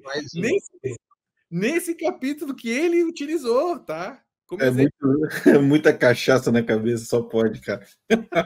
Primeiros escritos, páginas 273 e 276. Tá aqui, gente. Vão ler, tá? Então, o que acontece? Em 6 de dezembro de 1865, o Congresso americano, o que ele fez? Ele implementou a emenda constitucional número 13 e aboliu a escravatura. Tá? A segunda iniciativa feita ali por Abraham Lincoln em 1863. Não existe mais escravatura. aqui nos Estados Unidos, não existe mais, tá? Então isso não tem como acontecer, ok? Bom, então assim, esse é um ponto muito importante. E assim, um outro ponto importante é nós lermos outras passagens dela metendo pau nas igrejas nominais, além desse, que daí nesses ela não menciona nada de escravatura. Olha lá. Por exemplo, o que está em Primeiros Escritos de novo, página 261 e 262. Olha lá. Muitos olham com horror para a conduta dos judeus em rejeitar e crucificar a Cristo, e ao lerem a história dos vergonhosos maus tratos que lhe infligiram, pensam que o amam e não o teriam negado como fez Pedro, ou crucificado como fizeram os judeus. Mas Deus lê o coração de todos, tem posto à prova esse professado amor por Jesus. Todo o céu observou com mais profundo interesse a receptividade da mensagem do primeiro anjo, 1830 a 1840. Porém, muitos que professavam amar a Jesus e que derramaram lágrimas ao lerem a história da cruz, ridicularizavam as boas novas de sua vinda. Em vez de receber... é o pessoal que não cria na falsa profecia porque não podia marcar data. A gente já sabia que a Bíblia já dizia que não podia marcar data. Em vez de receber a mensagem com alegria, declararam ela ser um engano. Odiavam os que amavam o seu aparecimento e expulsaram-nos das igrejas. Tá vendo? Olha aí o sentimento, o rancor dela. Uhum. O rancor dela tá aí, ó. É porque ela foi expulsa, é porque tiravam um sarro deles. Tá tudo aqui. Ela escreve isso, cara. Os que rejeitaram a primeira mensagem não podiam ser beneficiados pela segunda. Nem o foram pelo clamor da meia-noite. O clamor da meia-noite foi aquela parte final ali, a parte final anterior, né, ao 22 de outubro. O chorume ali do desapontamento, ali, o fim, né? Final. Foi o clamor da meia-noite. Então, assim, eles creem que esse dia foi o clamor da meia-noite, que devia prepará-los para entrarem com Jesus pela fé no lugar santíssimo do santuário celestial. Entendeu? Então, ela já mudou a segunda mensagem angélica agora para o juízo investigativo. E pela rejeição das duas primeiras mensagens, ficaram com o entendimento tão entenebrecido que não podiam ver qualquer luz na mensagem do terceiro anjo que mostra o caminho para o lugar santíssimo. Vi que, assim como os judeus crucificaram a Jesus, as igrejas nominais haviam crucificado essas mensagens, e por isso não têm conhecimento do caminho para o Santíssimo e não podem ser beneficiadas pela intercessão de Jesus ali. Ok. E ela está transferindo, se ela transferiu para aquele tempo, obviamente, né, mais uma falsa profecia, não aconteceu até 1851, falsa profeta. Falsa profetisa. Agora, se ela está falando do pessoal de hoje, então nenhuma igreja agora que não seja adventista pode ser beneficiado pela intercessão de Cristo no lugar santíssimo. Vocês estão entendendo, gente? Exatamente. Você viu aqui? Olha lá. Como os judeus que ofereciam seus inúteis sacrifícios, elas oferecem suas inúteis orações dirigidas ao compartimento de onde Jesus já saiu. E Satanás, eufórico com engano, assume um caráter religioso e dirige a mente desses professos cristãos para si mesmos, operando com o seu poder, com seus sinais e prodígios de mentira, para retê-los em seu laço. Os evangelhos estão todos dentro do laço de Satanás, tá? Alguns ele engana de uma forma, outros de outra. Ele possui diferentes embustes, preparados para afetar diferentes mentalidades. Alguns olham com horror para um determinado engano, ao passo que prontamente aceitam outro. Alguns Satanás engana com o espiritismo. Aqui o espiritismo, gente, a imortalidade da alma para os evangélicos, para ela encarava como uma forma de espiritismo, tá? Apresenta-se também como um anjo de luz e espalha sua influência sobre a terra por meio de falsas reformas. Os reformadores, cara, da igreja, para ela foram falsas reformas. As igrejas ficam alvoroçadas e consideram que Deus está trabalhando maravilhosamente por meio delas, quando isso é obra de outro espírito. O excitamento morrerá e deixará o mundo e a igreja em pior condição do que antes. Olha lá, para finalizar. Vi que Deus tem filhos honestos entre os adventistas nominais e as igrejas caídas. E antes que as pragas sejam derramadas, ministros e povo serão chamados a sair dessas igrejas e alegremente receberão a verdade. Qual a verdade? A verdade adventista. Satanás sabe disto, e antes que o alto clamor da terceira mensagem angélica seja ouvido, ele suscitará um excitamento dessas corporações religiosas, a fim de que os que rejeitaram a verdade pensem que Deus está com eles. Ele espera enganar os honestos e levá-los a pensar que Deus ainda está trabalhando pelas igrejas, mas a luz brilhará, e todos os honestos deixarão as igrejas caídas e tomarão posição ao lado dos remanescentes. Olha, que maravilha. Primeiros escritos, página 261, 262. Também outra acusação que é feita de Ellen White ao falar que ela detona com as outras igrejas. Alguém escreveu assim: Ellen White diz que é demônio que responde às orações das igrejas evangélicas. 2 pontos. Aí cita um texto dela, também do Primeiros Escritos, página 47. Vi-os erguer os olhos para o trono e orar. Pai, dá-nos teu espírito. Satanás inspirava-lhes uma má influência. Quando você lê isso aqui, realmente parece uma coisa absurda. Ellen White fala que é o demônio que responde às orações das igrejas evangélicas. Quando você lê o capítulo todo que é mencionado aqui no livro Primeiros Escritos, ela não cita igreja alguma. Ela não está falando de igreja nenhuma, nem da católica, nem da protestante, nem da evangélica, nenhuma. Ellen White está descrevendo o que acontecerá na volta de Jesus, onde ela fala que haverá ali 2 povos. Aqueles que seguiram a sério a palavra de Deus e aqueles que brincaram com sua salvação. E ela fala que os que seguiram a sério a palavra de Deus vão receber as boas-vindas do reino. E os que brincaram com a sua salvação são pessoas que tiveram uma espiritualidade embalada por Satanás, porque elas acreditavam que pelo fato de ter o seu nome como de cristãos e fazerem oração, que isso bastava para elas. Sabe, um cristianismo de fachada? E esses que ela fala que Satanás inspirava-lhes uma influência má. Ela não fala nada de igreja evangélica. Então, irmãos, com toda sinceridade, quando alguém vai à internet e diz Ellen White fala que é o demônio que responde às orações das igrejas evangélicas e cita uma frase dela fora de contexto, a pessoa não está sendo verdadeira. Perdão, desculpe-me falar isso aqui com todas as letras, mas essa pessoa está pecando contra o mandamento que diz não dirás falso testemunho contra o teu próximo. Porque a palavra igreja nem aparece aqui nesse capítulo, na página 47. Eu li todo o capítulo aqui, a palavra igreja nem aparece aqui. A palavra igreja nem aparece. Não aparece a palavra igreja, não aparece a palavra igreja evangélica. Ela só fala de 2 grupos na volta de Jesus. E de fato, se isso é heresia, a própria Bíblia, Jesus falou que na volta dele haverá aqueles que vão receber as boas-vindas no reino e aqueles que vão chegar e falar, Senhor, em teu nome eu fiz curas, eu expulsei demônios. E Jesus vai falar para esses, apartai-vos de mim, eu não vos conheço. Só isso. Tá certo? Apartai-vos de mim, eu não vos conheço. Ok, vamos lá então. Notem que no final, o que ele diz ali? Ele leu o capítulo todo. E afirma que leu, né? Ele defende que leu, né? Ele defende que leu, né? Leu o capítulo todo e a palavra igreja não está nesse capítulo. Nem aparece a palavra igreja. Muito bem. Vamos primeiro pegar nessa mentira. Vamos ler o capítulo, então, para ver se a palavra igreja aparece. Vi um trono, e assentados nele estavam o Pai e o Filho. Contemplei o semblante de Jesus e admirei sua adorável pessoa. Não pude contemplar a pessoa do Pai, pois uma nuvem de gloriosa luz o cobria. Perguntei a Jesus se seu Pai tinha forma dele. Jesus disse que sim, mas eu não poderia contemplá-lo, pois disse, se uma vez contemplares a glória de sua pessoa, deixarás de existir. Perante o trono, vi o povo do advento, a igreja e o mundo. Ué, apareceu a palavra igreja aqui. A igreja e o mundo. Tá. A gente vai continuar lendo, mas a gente tem que entender. Essa palavra igreja se refere a quem? A igreja adventista e o restante é o mundo? Ou ao povo do advento e a igreja nominal e o mundo? Vamos... Eu concordo com a sua segunda posição, Gleison. Primeiro, ela fala povo do advento, certo?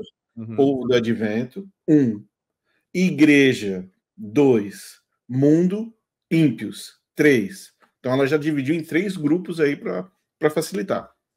O problema é que na sequência ela fala, vi 2 grupos. Então, talvez ela tenha colocado essa igreja nominal junto com o mundo depois. Eu não sei. Isso aí não tem como a gente saber, assim, com certeza absoluta, mas lendo o texto a gente vai saber do que ela está querendo falar, né? Vamos lá. Vi 2 grupos, um curvado perante o trono, profundamente interessado, enquanto outro permanecia indiferente e descuidado. Opa! Então agora nós temos dois grupos, um perante o trono profundamente interessado e outro permanecia indiferente e descuidado.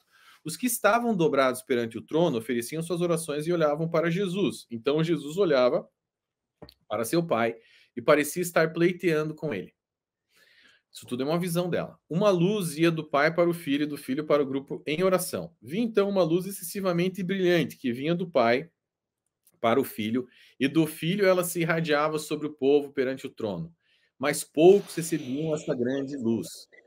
Muitos saíam de sob ela e imediatamente resistiam-na. Outros eram descuidados e não estimavam a luz e se afastavam deles. Alguns apreciavam-na e iam e circulavam com um pequeno grupo em oração. Todo esse grupo recebia a luz e se regozijava com ela, e seu semblante brilhava com glória. Viu o pai, agora vira um negócio maluco aqui. Viu o pai erguer-se do trono e num flamejante carro, pegou lá uma Ferrari, entrar no Santo dos Santos, para dentro do véu, e assentar-se. Então Jesus se levantou do trono, e a maior parte dos que estavam curvados ergueram-se com ele. Não vi um raio de luz sequer passar de Jesus para a multidão descuidada depois que ele se levantou, e eles foram deixados em completas trevas. Os que se levantaram quando Jesus o fez conservavam os olhos fixos nele, ao deixar ele o trono e levá-los para fora a uma pequena distância. Então ele ergueu o seu braço direito e ouvimos-lo dizer com sua amorável voz: Esperai aqui, vou ao meu Pai para receber o reino. Guardai os vossos vestidos sem mancha. Em breve voltarei das bodas e vos receberei para mim mesmo.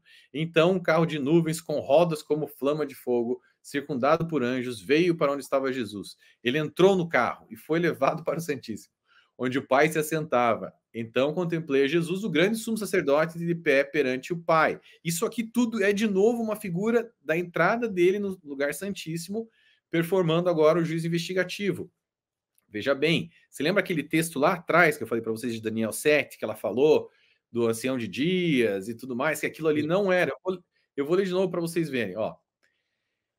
Ela acreditava que esse verso que eu vou ler agora aconteceu em 22 de outubro de 1844 e não vai acontecer na volta de Jesus. Ou seja, o recebimento do reino de Cristo por ele aconteceu em 1844 e não vai acontecer quando ele vier na segunda vinda dele.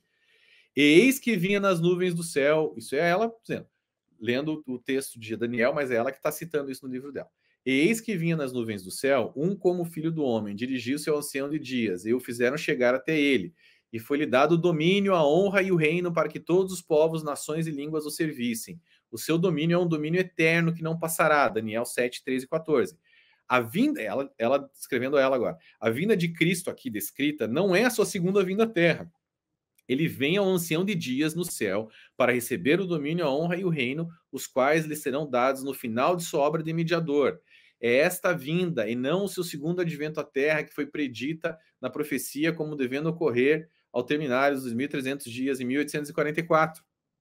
Assistido por anjos celestiais, nosso grande sumo sacerdote entra no lugar santíssimo e ali comparece a presença de Deus, a fim de se entregar aos últimos atos de seu ministério em prol do homem, a saber, realizar a obra do juízo de investigação, fazer a expiação por todos os que se verificarem com direito aos benefícios da mesma. Então, nesse texto que eu estou lendo agora, o capítulo ali, que ele citou lá, falou que não, né, que o Satanás não responde às orações, eu ainda não terminei, eu vou ler o restante, ela está, só um contexto para vocês entenderem, ela está dizendo isso daí. Esse foi o dia que Cristo, 22 de outubro de 1844, ele entrou ali, entrou no lugar santíssimo e agora ele está recebendo as honras do reino, etc., ali de acordo com Daniel 7, tá? Ok, muito bem. Então, de novo, o foco dela é nesse negócio aí. Ele entrou no carro e foi levado para o Santíssimo, onde o Pai se assentava. Então contemplei a Jesus, o grande sumo sacerdote, de pé perante o Pai. Na extremidade inferior de suas vestes havia uma campainha, uma romã, uma campainha, uma romã. Os que se levantaram com Jesus enviavam sua fé a ele no Santíssimo e oravam: Meu Pai, dá-nos o teu Espírito. Então Jesus assoprava sobre eles o Espírito Santo. Nesse sopro havia luz, poder e muito amor, gozo e paz. Agora, olha só. Voltei-me para ver o grupo que estava ainda curvado perante o trono. Peraí, aí aquela observação do Rodrigo ali. Era a igreja e o mundo ou era a igreja adventista e a igreja nominal? Ou seja, né, eram 3 grupos ou 2? Ficou confuso pelo que ela escreveu. Mas se esse povo que ela está vendo curvado perante o trono Não pode ser o mundo, porque o mundo não vai estar curvado perante o trono. Só pode ser as igrejas nominais. Correto? Quem que vai estar curvado perante o trono de Deus orando? O mundo não fica orando. Concordo 100%. Concordo com você. Estou falando aqui das igrejas nominais que não aceitaram a mensagem do juiz investigativo e que agora estão orando como sendo cristãos, orando para Deus, orando, pedindo, enfim, orando para Deus. Eles não sabiam que Jesus o havia deixado. Olha só. Satanás, olha o tamanho dessa heresia, galera. Não, vai nessa que eu conheço, vai que eu conheço. Satanás parecia estar junto ao trono, procurando conduzir a obra de Deus. Vi-os erguer os olhos para o trono e orar: Pai, dá-nos o teu espírito. Satanás inspirava-lhes uma influência malévola. Nela havia luz e muito poder, mas não suave amor, gozo e paz. O objetivo de Satanás era mantê-los enganados e atrair de novo e enganar os filhos de Deus. Cara, de novo, esse texto ela escreveu originalmente para aquele povo, aquelas igrejas nominais que não aceitaram o juízo investigativo, não aceitaram a mensagem de Guilherme Miller e depois não aceitaram o juízo investigativo. Mas tudo isso é sim transferido por ela, depois que nada disso aconteceu, a volta dele não aconteceu em 1851, para o fim dos tempos, sim, senhor, tá? E falando de todas as igrejas que não estão aceitando o juízo investigativo. Exatamente. É isso aí. É esse negócio aqui que ela está dizendo. Gente, e eu não posso perder a oportunidade, porque assim, eu sei que Deus vai usar esse vídeo da maneira que ele quiser. E eu espero que chegue longe, mas eu preciso ler para vocês, porque está tudo dentro do livro Primeiros Escritos. Olha aqui, ó. Vocês têm que ler, tá? Depois vocês peguem esse livro e leiam a página 42 e 43. 42, tá? Sobre a porta aberta e a porta fechada. Porque tudo isso aqui está conectado à doutrina da porta fechada. Que ela dizia que ninguém mais tinha possibilidade de salvação depois de 1844 que não tivesse aceitado a primeira e segunda mensagem angélica, que era a falsa vinda de Cristo naquela época ali. Era uma falsa profecia e mesmo assim ela falou: quem não tinha aceitado iria se perder, já a porta estava fechada. Olha só. Diz assim, ó, o nome do capítulo é A Porta Aberta e a Porta Fechada. Até hoje tem isso, galera. Os adventistas não leem os livros dela, ou leem, mas não conseguem entender. Tem um embocamento. É uma cegueira espiritual, cara. É uma cegueira espiritual, porque qualquer cristão que pega um livro desse e lê as palavras, se a pessoa não entender que isso é uma heresia, tem um bloqueio espiritual, cara. Não é possível. Exatamente. Olha só, gente. No dia 24 de março de 1849, sábado, tivemos uma reunião agradável e muito interessante com os irmãos de Topsham, Maine. O Espírito Santo foi derramado sobre nós e eu fui levada pelo Espírito à cidade do Deus vivo. Mostrou-se-me então, olha isso aqui, mostrou-se-me então que os mandamentos de Deus e o testemunho de Jesus Cristo, com referência à porta fechada, não podiam ser separados. Com referência à porta fechada, não podiam ser separados.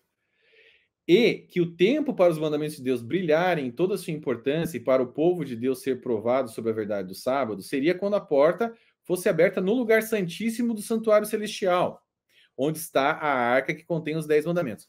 Quando o cara lê isso aqui, pode ficar um pouco confuso para ele, porque ele não sabe se essa porta fechada, se ela está falando... O que ela está falando? Da porta do Santíssimo? Do que é que ela está falando? Que porta é essa? Que porta é essa? É a porta da graça. Isso. É a porta da salvação. É a porta do lugar santo, que foi fechado e agora foi aberta a porta do lugar santíssimo. Então ninguém mais consegue entrar naquele compartimento anterior de Cristo. Uma pequena pausa para o pessoal entender. Eu entendi, eu gostaria que o pessoal entendesse melhor, até que você falou no início. Lembre-se o que ela mesmo disse. 1844 acaba o tempo de intercessão de Cristo e começa o juízo investigativo. Então, esse é o ponto que fecha a porta, entende? Por isso que a gente está defendendo aqui que toda essa questão é uma questão, primeiramente, trazida para ela, para uma época específica. Só que como tudo não aconteceu, vamos embora, vamos tocar essa informação até o fim. O pessoal não lê mesmo, não estuda mesmo. Porra, emburra. Para vocês verem o tamanho do absurdo, cara. É assim, a gente está discutindo sobre coisas aqui tão loucas que isso aqui era para ter ficado lá para trás. Não ter... ela deixa claro isso aqui nesses livros. Mas ela conseguiu ir empurrando com a barriga e até hoje tem o povo acreditando nisso. Mesmo ela tendo dito claramente, não, a porta da graça foi fechada, depois ela mudou de ideia, etc. Vamos lá. Essa porta não foi aberta até que a mediação de Jesus no lugar santo do santuário terminou em 1844. Então Jesus se levantou e fechou a porta do lugar santo. E abriu a porta que dá para o Santíssimo. E passou para dentro do segundo véu, onde permanece agora junto da arca e onde agora chega a fé de Israel. Vi que Jesus havia fechado a porta do lugar santo e que nenhum homem poderia abri-la. E que ele havia aberto a porta para o Santíssimo e que homem algum podia fechá-la.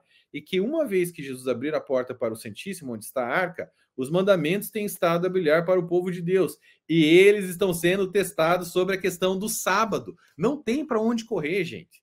Se você não guarda o sábado, você não vai se salvar. É o que diz aqui. É o que ela está dizendo ali.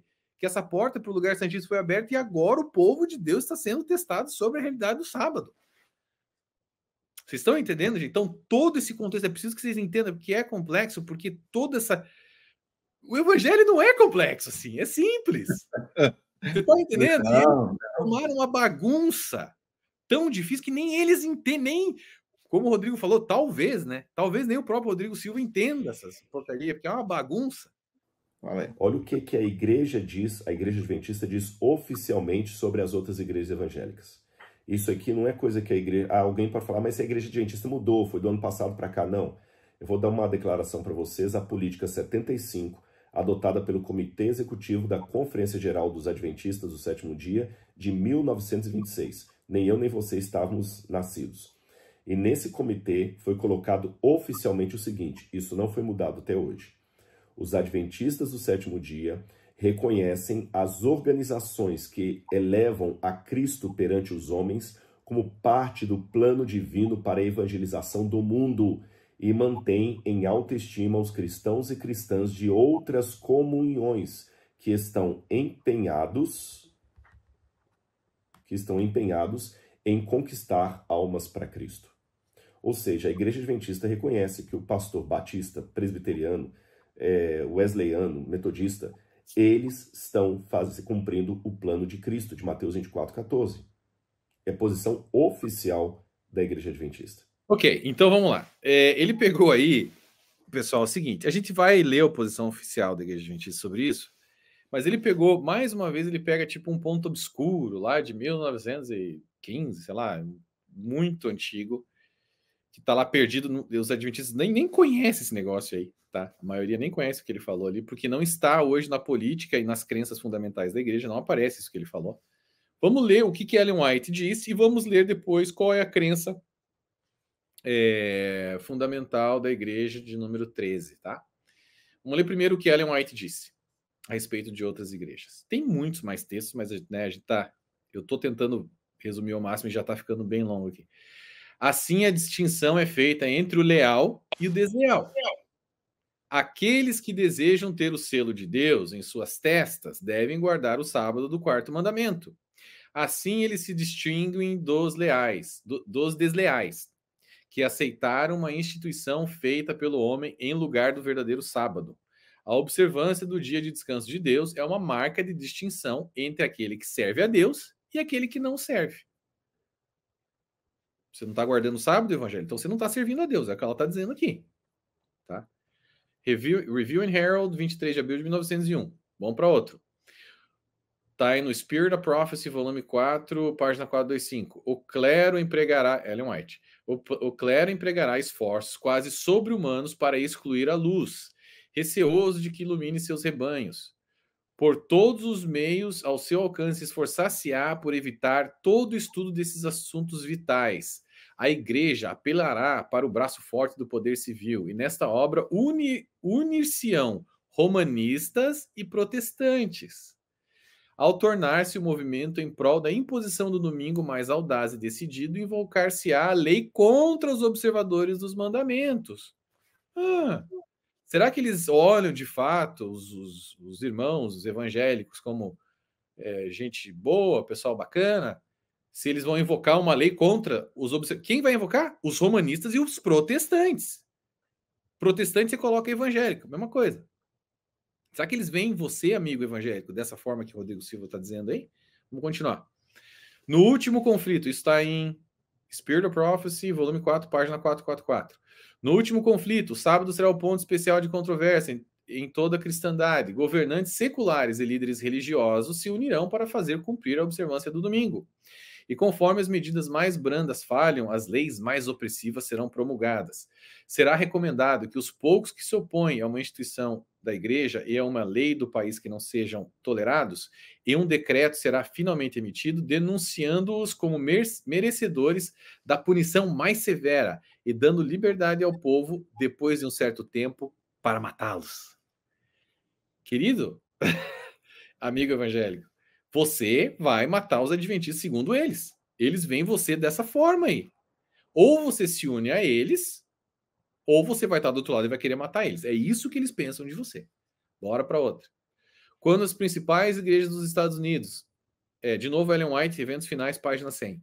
Quando as principais igrejas dos Estados Unidos, ligando-se em pontos de doutrinas que lhes são comuns, influenciarem o Estado para que imponha seus decretos, eles apoiam as instituições, a América Protestante terá então formado uma imagem da América Protestante terá então formado uma imagem da hierarquia romana, e a inflição de penas civis aos dissidentes será o resultado inevitável. Mais uma vez, a América Protestante, os evangélicos, vão impor uma pena civil, ou lá atrás, uma pena de morte, né, aos pobres adventistas guardadores do sábado. Então, veja bem, gente, mais uma vez, isso aqui, de novo, o que ela escreveu aqui, tá, acaba se repetindo com o que aconteceu no livro Primeiros Escritos. Isso aqui ela escreveu mais para frente, sim, mas todo esse contexto, e eu falo bastante sobre isso também no meu canal, depois vocês veem lá, volume 2, ela fala num contexto em que um Congresso Nacional Americano estaria aprovando as Blue Laws de maneira nacional nos Estados Unidos. Existia um projeto de lei no Congresso americano, nessa época aí, 1900 e pouquinho, em que eles estavam assim pensando em aprovar as leis azuis, que de fato era uma lei que proibia o trabalho no domingo, não falava nada de morte, nada disso, mas tinha uma lei que proibia o trabalho no domingo em alguns estados americanos, e o Congresso Nacional Americano estava pensando em passar uma lei nacional a respeito disso. Quando os adventistas ouviram falar disso, foi pronto, é agora. É agora. Então, aí ela começou nas loucuras. O decreto dominical está vindo. Vai ser primeiro civil, depois vão nos matar, se a gente não guardar. Entendeu, gente? Então, isso aí foi basicamente bem parecido com o que aconteceu no livro Primeiros Escritos, só que agora com relação ao decreto dominical. O que aconteceu no Congresso Nacional? A lei não foi aprovada, e se fosse aprovada, provavelmente um juiz iria derrubar, mas não foi aprovada. Ninguém nunca mais falou a respeito disso, porque era um absurdo, né? Era algo meio esdrúxulo. Ninguém nunca mais falou a respeito dessas leis azuis. Só que Ellen White morreu, e ela é a única com autoridade profética dentro da igreja adventista. Não se levantou mais nenhum outro profeta dentro da igreja. E agora essa profecia sobre o decreto dominical fica aí, perambulando até os dias de hoje, como um fantasma em cima da igreja. Ninguém tem autoridade para mudar isso. E agora fica o pessoal esperando o tal do decreto dominical, até hoje. É isso que está acontecendo aqui. Então, assim, mas voltando ao ponto do Rodrigo Silva, que disse que não, que vem como irmãos. Vem como irmãos? Não, eles veem vocês como irmãos até vocês se converterem, ou seja, né, se vocês se converterem e aceitarem a luz adventista, aí sim, agora, por enquanto, vocês estão num outro aprisco, na Babilônia, e se não saírem de lá, vão morrer lá. E antes vão querer matar eles, né? Mas depois vão pro Lago de Fogo. Ou vocês saem e se unem aos adventistas e guardam o sábado. Essas são as duas únicas opções. Entendeu? Então, e fontes primárias, está aqui, é o que eles pensam a respeito da igreja protestante, das igrejas evangélicas e dos católicos. Né? É um outro texto dela que pegam muito aqui, é assim, olha, proselitismo. E eles citam assim, Ellen White fala, temos uma obra a fazer por ministros de outras igrejas, Deus quer que eles se salvem. Nossos ministros, aí põe uma reticências, nossos ministros devem buscar aproximar-se dos ministros de outras denominações. Olha, quando diz assim, fala assim, cuidado realmente com o Rodrigo Silva, ele está se aproximando de outros para ganhá-los para o adventismo. Em primeiro lugar, eu rogo àqueles que já assistiram um sermão meu noutra igreja, que digam se nessa igreja eu tentei trazer a igreja para o adventismo. Pelo menos uma sequer. Onde eu fui ali e falei, agora parei o sermão, quero falar com você sobre o sábado, sobre a igreja adventista, a igreja verdadeira, sobre Ellen White. Não. Tá, galera, é o seguinte, esse ponto dele aí é um negócio meio ridículo, assim, a gente vai falar. Tipo assim, o comentário dele ali, eu vou num local pregar a respeito do evangelho, e daí no final eu falo pro pessoal entrar na igreja adventista. Eu peço que alguém aí que tenha me convidado me fale se isso aconteceu alguma vez. Ah, Rodrigo Silva, pelo amor de Deus, né? Você não seria tão retardado assim, né? De chegar lá e falar, um pastor batista te convida para ir na igreja dele. Aí você chega lá, termina o sermão e fala, quem gostaria de entrar na igreja adventista? Não faz nenhum sentido, você ia ser escorraçado de lá. Então, por favor, né? Isso é um comentário meio ridículo que você fez aí. Você nunca faria uma coisa dessa, é óbvio. A tua estratégia é chegar lá, ser muito respeitoso, falar muito bem, não comentar nada a respeito da igreja adventista, simplesmente dar um bom testemunho, pregar bem ali o evangelho, sei lá, porque você deve conhecer o evangelho verdadeiro, eu creio que sim, mas opta por estar nessa igreja por uma comodidade. Então você vai lá, prega algo que seja neutro, e dá um bom testemunho para, nossa, esse cara é inteligente, de onde que ele é? Da igreja adventista, vamos procurar saber mais a respeito. Essa é a sua estratégia, né? E divulgar seu nome também, como sendo um cara bacana por aí, para ter mais seguidores. Mas é claro que você não faria isso, né? Então, esse é o primeiro ponto. Segundo ponto será que tem proselitismo na igreja adventista? Bom, vamos ler alguns textos da Ellen White e também da lição da Escola Sabatina e de um livro chamado Estudando Juntos, de Mark Finley. Sim, existe um livro lançado pela Igreja Adventista, escrito por Mark Finley, que ensina como os membros adventistas e os pastores adventistas devem fazer para atrair e trazer pessoas de outras igrejas para dentro da Igreja Adventista. Se você não sabia, agora você está sabendo. Se chama Estudando Juntos. Vamos lá. O primeiro texto está em Testemunhos Seletos, volume 2, segunda edição da Ellen White, né? Página 386. Temos uma obra a fazer por ministros de outras igrejas. Deus quer que ele se salve. Foi isso que ele leu aí. Nossos ministros devem buscar aproximar-se dos ministros de outras denominações. Ué, se eles estão em outras denominações, eles então não estão salvos para ela. Porque se Deus quer que eles se salvem, temos uma obra a fazer por ministros de outras igrejas, então você encara esse negócio como achando que eles não estão salvos, obviamente. Então, para que você vai querer se aproximar deles? Para que eles se salvem, ou seja, para você levar eles para a igreja adventista. Lição da Escola Sabatina, Religião nos Relacionamentos, de julho a setembro de 2004, página 88. Devemos alcançar em amor os membros de outras denominações. Os pastores adventistas do sétimo dia devem buscar os ministros das outras denominações para partilhar com eles o evangelho. Eles não conhecem o evangelho. Se eles não tivessem o evangelho. Eles não conhecem o evangelho. Quem conhece é a igreja adventista, que é o sábado. O evangelho para a igreja adventista é a questão do sábado e tal. Então, vamos trazer o evangelho verdadeiro, né? Verdadeiro, para esse pessoal aí, fazer com que eles se salvem. De novo, nossos pastores devem buscar aproximar-se dos pastores de outras denominações. Talvez você tenha a oportunidade de falar em outras igrejas. Aproveitando essas ocasiões, não desperte a malignidade do inimigo com denunciadores discursos. Agindo dessa forma, você fechará as portas à verdade. Então, são estratégias, né, utilizadas pela Igreja Adventista para entrar nesses locais, que é a estratégia que ele usa, ele entendeu bem como funciona, e ele não são denunciadores de discursos. Ele entra de boa, tal, e ali ele começa a atrair esse pessoal. Agora sim, do livro, isso que eu li agora anteriormente, estava também na lição da Escola Sabatina, de 2004, página 98. Agora do livro Estudando Juntos, da CPB 2013, página 124. Ao aproximar-se de seus amigos batistas, aborde aqueles pontos que temos em comum. Não entre imediatamente numa discussão acerca do sábado, mas sobre Jesus. Quando o amor de Jesus dominar seus corações, no momento certo, sob a direção do Espírito Santo, então poderá explicar-lhe as verdades próprias dos adventistas do sétimo dia. É essa estratégia utilizada. Procurar pontos em comum primeiro, vai atraindo, porque assim, e a gente sabe disso, eu, Rodrigo, o Wagner e todos os ex-adventistas sabem que quando você traz um membro de uma outra igreja para a igreja adventista, é um troféu lá dentro, né? Nossa, você conseguiu trazer? Vai se batizar aqui? Meu Deus. E aí você já tem um outro status dentro da igreja. Se você leva um pastor de uma outra igreja, meu Deus. Aí você tá feito lá dentro, você tá com moral, entendeu? Então, assim, sim, existe proselitismo, é claro, é óbvio. Eu fazia isso. O que eu fazia?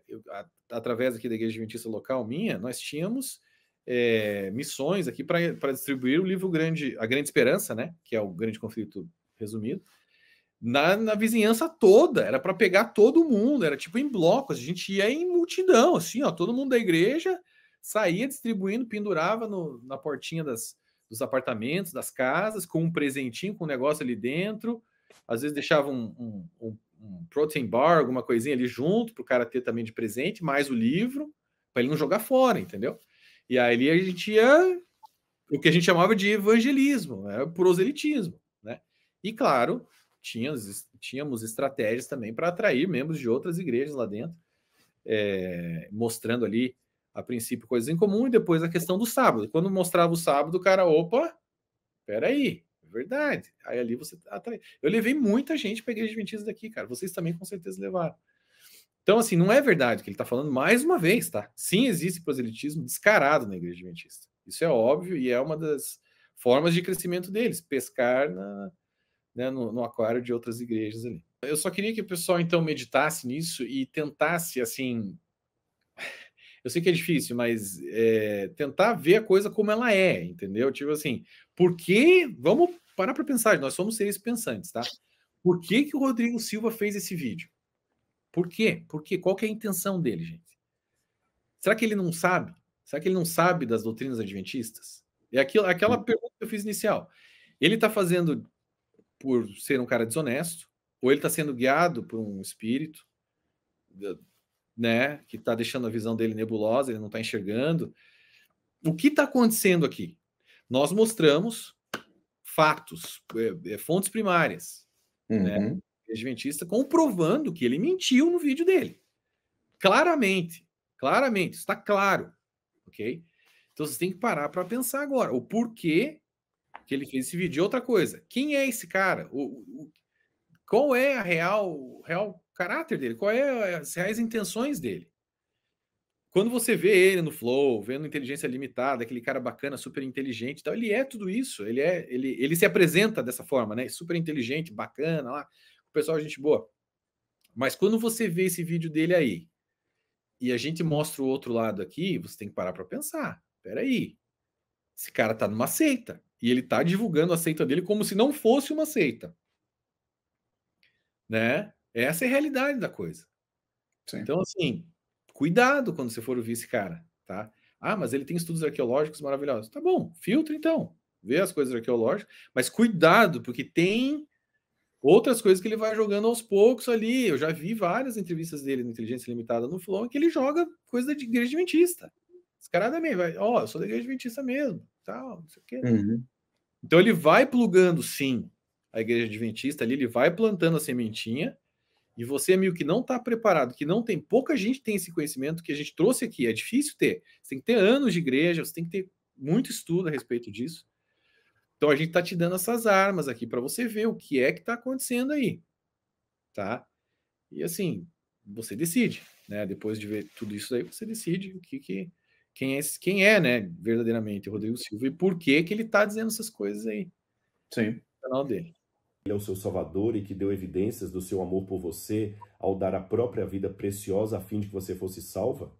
A única coisa de que você precisa é aceitar a Jesus como seu querido Salvador. Oro com maior fervor para que o Senhor Jesus se revele a você e ao Ruben. Sua vida nesse mundo não é de prazeres, mas de dor, se você duvidar de Jesus. Mas, se ao contrário, crer que ele morreu para salvá-la e achegar-se a ele, como está, entregando-se a Jesus e tomar posse de suas bênçãos por meio da fé, ele será para você tudo aquilo que você deseja. Olha que carta preciosa. Em momento algum, Ellen White falou, letra A, para Lizzie guardar o sábado. Em momento algum, Ellen White falou, letra B, para Lizzie vir para a igreja adventista. Em momento algum, Ellen White falou, C, para Lizzie não frequentar igreja nenhuma evangélica. Em quarto lugar, Letra D, Ellen White em nenhum lugar falou, Lise, você tem que guardar os mandamentos de Deus. Não, ela fala assim, você precisa aceitar a Jesus como seu Salvador e voltar à comunhão da igreja. Qual igreja? A igreja metodista. Ora, a igreja caída, né? A igreja de Babilônia. Como é que ela ia mandar a irmã dela voltar para lá? Bom, essa carta, ela é um exemplo claro para você que não é adventista, e para você que é evangélico, católico ou de outra religião, para você que estuda adventismo ou até para os adventistas, de que a natureza de falar pelos dois lados da boca ocorre no adventismo há muitos anos. Há muitos anos. Desde a sua fundação. O falar dos dois lados da boca é algo inteiramente, vamos dizer assim, cultural dentro da igreja adventista. E é um movimento sectário. Sabe o que é um movimento sectário? Eu não sei se vocês dois assistiram, Gleison e Wagner, aquele documentário do Heaven's Gate, daquele grupo, daquela seita, todos eles se mataram lá tomando um veneno depois e morreram deitados na cama. Eles acreditavam que vinha um disco voador, pegar o povo todo e levá-los, enfim, vinha um cometa que era um disco voador. É uma história maluca de uma seita da Califórnia. Olha só que interessante. Essa carta mostra como as seitas operam. Dentro dessa seita Heaven's Gate, uma das fundadoras, que era a mulher líder, ela tinha uma filha que, por coincidência, morava aqui em Houston. E a filha dela não se juntou com a mãe, não se juntou com a seita, vivia uma vida normal fora da seita. Só que uma das regras primárias da seita era que elas não se comunicassem com pessoas externas à seita. Eles tinham que ficar focados ali, não falar com ninguém, não se comunicar, mesmo ali um nível mais hardcore do que o Testemunho de Jeová. O que essa mãe fazia? Enviava cartas e trocava cartas com a filha. E dentro da seita, a líder falava, olha, nós precisamos nos desfazer de tudo, não precisamos ter relacionamentos, olha, a nave vem nos buscar, e aqui nós precisamos estar somente o corpo, o caráter, não vamos juntar nada, vamos nos reunir numa fazenda, todo um negócio de exílio do mundo. A ideia era essa, se isolar do mundo. Mas dentro da família dela, o que ela fazia com a filha? E aí, como é que você está na faculdade? Como é que você está com seu marido? Você vai casar? Você vai fazer isso? Me conta como está sua... E estimulando a filha a ter carreira, a ter bens, a comprar uma casa e assim por diante. Dentro da seita, ela falava uma coisa. Quando os adeptos da seita viram as cartas da líder da seita se comunicando com a filha, a casa cai. A casa de cartas cai. Porque, peraí, nós estamos aqui em exílio do mundo. Nós não estamos seguindo a nossa vida. Nós abrimos mão de tudo. E você estava ajudando a sua filha a crescer, estimulando ela a ter uma carreira, a ter uma profissão, etc. Como é que história é essa? O que está acontecendo nessa carta que o Rodrigo Silva leu é exatamente a mesma coisa. Para dentro da seita, você tem uma mensagem. Mas para minha família, não. Para minha família, não. Para minha família, eu sei exatamente o que dizer para minha família. E eu não quero que a minha irmã se perca. Então eu tenho que falar o que para ela? Eu tenho que pregar o evangelho. Eu tenho que ir lá, escrever uma carta e pregar o evangelho para ela, porque eu sei o que ela precisa fazer para ser salva. Mas dentro da minha seita, não. Onde eu coloco as pontas, onde eu coloco a marca para onde as pessoas devem ir, até onde elas devem ir, não, aqui não. Aqui é o meu terreno, aqui é o meu território. Então, se você assistir essa série, assista, o documentário está na HBO Max, Heaven's Gate. Vocês vão ver essa cena onde a líder é descoberta falando com os dois lados da boca. E isso é cultural no adventismo. Então, por que a discordância de alguns em relação à predestinação não é problema para chamar outra igreja de herege ou de seita, mas a discordância em relação ao sábado é motivo para me chamar de herege e de seita? Bom, esse é o último ponto. Eu vou colocar aqui um PowerPoint bem rápido para a gente aqui. Só alguns slides. Ele está falando de seita. Por que o calvinista não pode ser chamado de seita? Por que o arminiano que discorda? Por que o assembleano que aceita os dons dos espíritos, do Espírito Santo, não é chamado de seita? Né? Vamos lá. Ellen White. Carta ao Kellogg, 2 de julho de 1900. O Espírito Santo é o autor das Escrituras e do Espírito de Profecia. Quem é o Espírito de Profecia no Adventismo? Ellen White. Estes não devem ser distorcidos e transformados para significar o que o homem pode querer que eles signifiquem, para realizar as ideias e sentimentos do homem, para levar adiante esquemas do homem e todos os perigos. Quem é o homem? O homem é a humanidade. O homem são todas as pessoas. Então, adventistas, assembleanos e assim por diante. Todos. Toda a humanidade. Então, ela se coloca como o espírito de profecia, os escritos delas como sendo espírito de profecia. Calvino fez isso? John Wesley fez isso? Armínio fez isso? Vamos lá, próximo. Os livros maiores, Patriarcas e Profetas, Grandes Conflitos, Exércitos das Nações, devem ser vendidos em todos os lugares. Esses livros contêm a verdade para este tempo, uma verdade que deve ser proclamada em todas as partes do mundo. A irmã Ellen White não é a criadora desses livros. Eles contêm a instrução que Deus lhe deu durante a sua obra de vida. Eles contêm a preciosa consoladora luz que Deus graciosamente deu à sua serva para ser entregue ao mundo. Para quem, de novo? Para o planeta Terra, para o mundo. Ela está se colocando como a mensageira de Deus para o mundo. Os comparativos que o Rodrigo fez no vídeo dele, comparando, mas os presbiterianos acham que eles são a igreja visível e que os outros são a igreja invisível, que eles têm umas verdadezinhas ali e que todo mundo pode ser salvo, mas que os presbiterianos são a igreja verdadeira, a igreja visível. Então por que vocês não chamam ele de seita? Rodrigo Silva, pelo simples motivo que essa mulher disse essas coisas aqui, ó. Ela é a mensagem de Deus pro mundo. Pro mundo. Ellen White está acima da Igreja Católica, para você ter uma ideia. O nível de dimensão que ela se colocou. Então, dentro das grandes igrejas, você tem Igreja Católica, uma igreja gigante, bilhões de pessoas. Depois tem várias igrejas pequenas. Ela está acima de toda a estrutura do cristianismo. Próximo. Não posso, por meu próprio impulso, começar a trabalhar e me lançar nele. Tenho de ser impressionada pelo Espírito de Deus. Não posso escrever a menos que o Espírito Santo me ajude. Próximo. Estes livros contêm uma verdade clara, direta e inalterável e certamente devem ser apreciados. A instrução que eles contêm não é de produção humana. Mais uma afirmação. Estou muito ocupada com meus escritos. Cedo e tarde estou escrevendo os assuntos que o Senhor abre diante de mim. O fardo do meu trabalho é preparar um povo para permanecer no dia do Senhor. Carta 371, 1907. Assim que pego minha pena, não fico em dúvida sobre escrever. É tão claro como uma voz falando comigo. Instruir-te-ei e ensinar-te-ei o caminho que deve seguir. Reconhece-o em todos os seus caminhos e endireitará, esclarecerá as suas veredas. Manuscritos, página 89, 900. E aí vem a parte que realmente torna a questão sectária, que é a penúltima frase. Olha o que Ellen White afirmou. Estou sendo instruída a dizer às nossas igrejas, estudem os testemunhos, livros de Ellen White. Eles foram escritos para nossa administração e encorajamento para quem o fim do mundo já está próximo. Olha quando ela escreveu isso, 1907.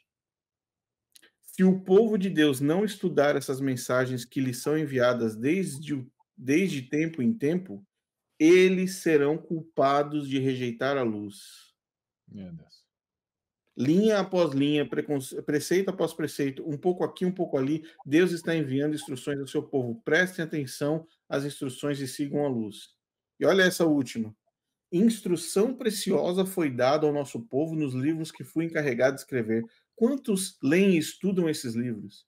A luz que Deus deu pode até ser tratada com indiferença e credulidade, mas esta luz irá condenar todos aqueles que escolheram não aceitá-la e obedecê-la. Os evangélicos têm que prestar atenção, eles estão condenados se eles não aceitarem a luz de Ellen White. Ou seja, se você não aceitar Ellen White, o que vai acontecer com você? Mas esta luz, que é ela, né? Ela não é a tal da luz menor, esta luz irá condenar todos aqueles que escolheram não aceitá-la e obedecê-la. E aí vem o último, poder do Espírito Santo ampliou a verdade. Ela fala, em meus livros a verdade é declarada e protegida pelo assim diz o Senhor. O Espírito Santo escreveu essas verdades no meu coração e mente, de forma infalível. Aí muitas pessoas falam o seguinte, não, mas você não pode considerar os escritos de Ellen White infalíveis. Nós nunca consideramos os escritos delas infalíveis. Olha aqui o que ela mesma escreveu, Adventista. O Espírito Santo escreveu essas verdades no meu coração e mente de forma infalível. Ou seja, tudo que ela escreveu é infalível. Nós já mostramos aqui várias coisas que estão completamente distorcidas com relação à palavra de Deus, tanto quanto a lei que foi escrita pelo dedo de Deus nas tábuas de pedra. Ela coloca os livros dela no mesmo patamar que os 10 mandamentos entregues a Moisés, escritos pelo Deus de Deus. E se isso não é você se colocar no mesmo nível que a palavra de Deus, no mesmo nível que as tábuas de pedra da lei, o que mais você, adventista, precisa ouvir para falar que essa mulher estava completamente fora de si e controlada por alguma entidade demoníaca para colocar os escritos dela no mesmo patamar que as tábuas de pedra, as tábuas de lei?